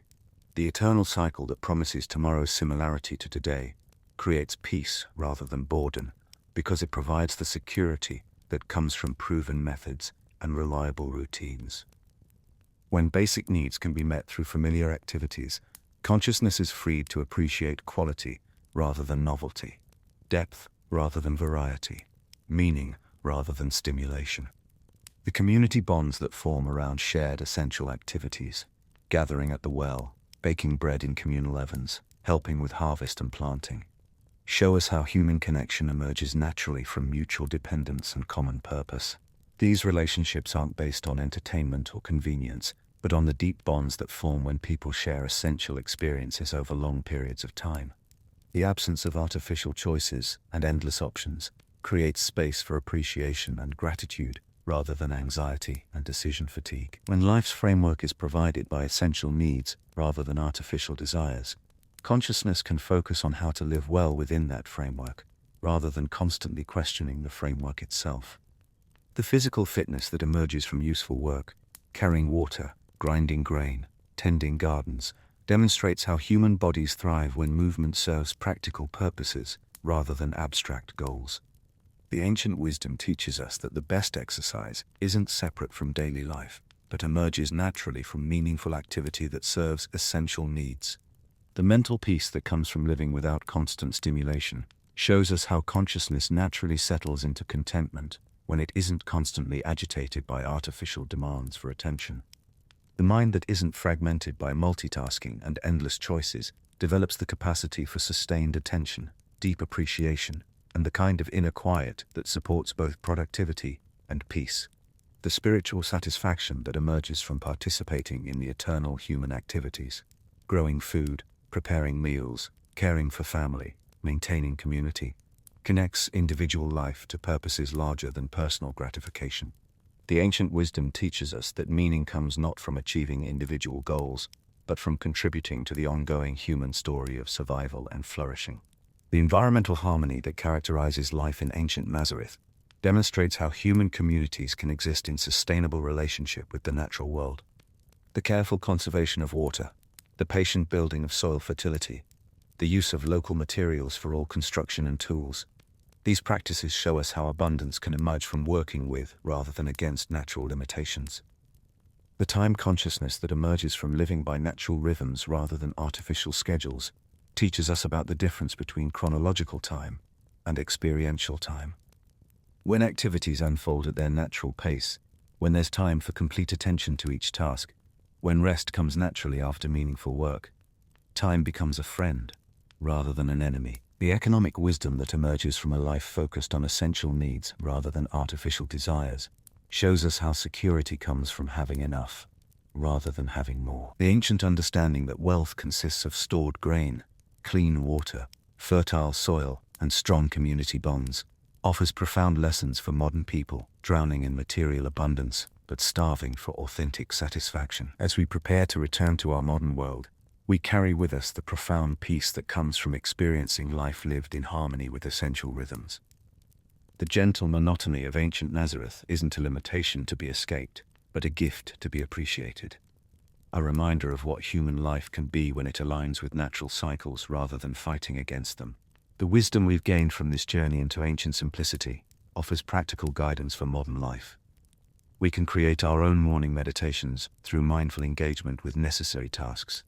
We can find walking meditation in our daily journeys, even if they're to modern destinations. We can discover the satisfaction of simple food prepared with attention and gratitude. We can learn to find entertainment in observation and imagination, rather than constant external stimulation. We can create evening routines that honor the natural transition from activity to rest, that allow consciousness to settle gradually, rather than demanding instant relaxation. We can learn to appreciate repetition as an opportunity for deepening, rather than a source of boredom. We can discover how limitation can create freedom, how simplicity can provide richness, how ancient wisdom can offer solutions to modern problems. The gentle monotony of ancient Nazareth teaches us that the human spirit doesn't require constant novelty to flourish, but needs meaning, purpose, and connection to essential rhythms.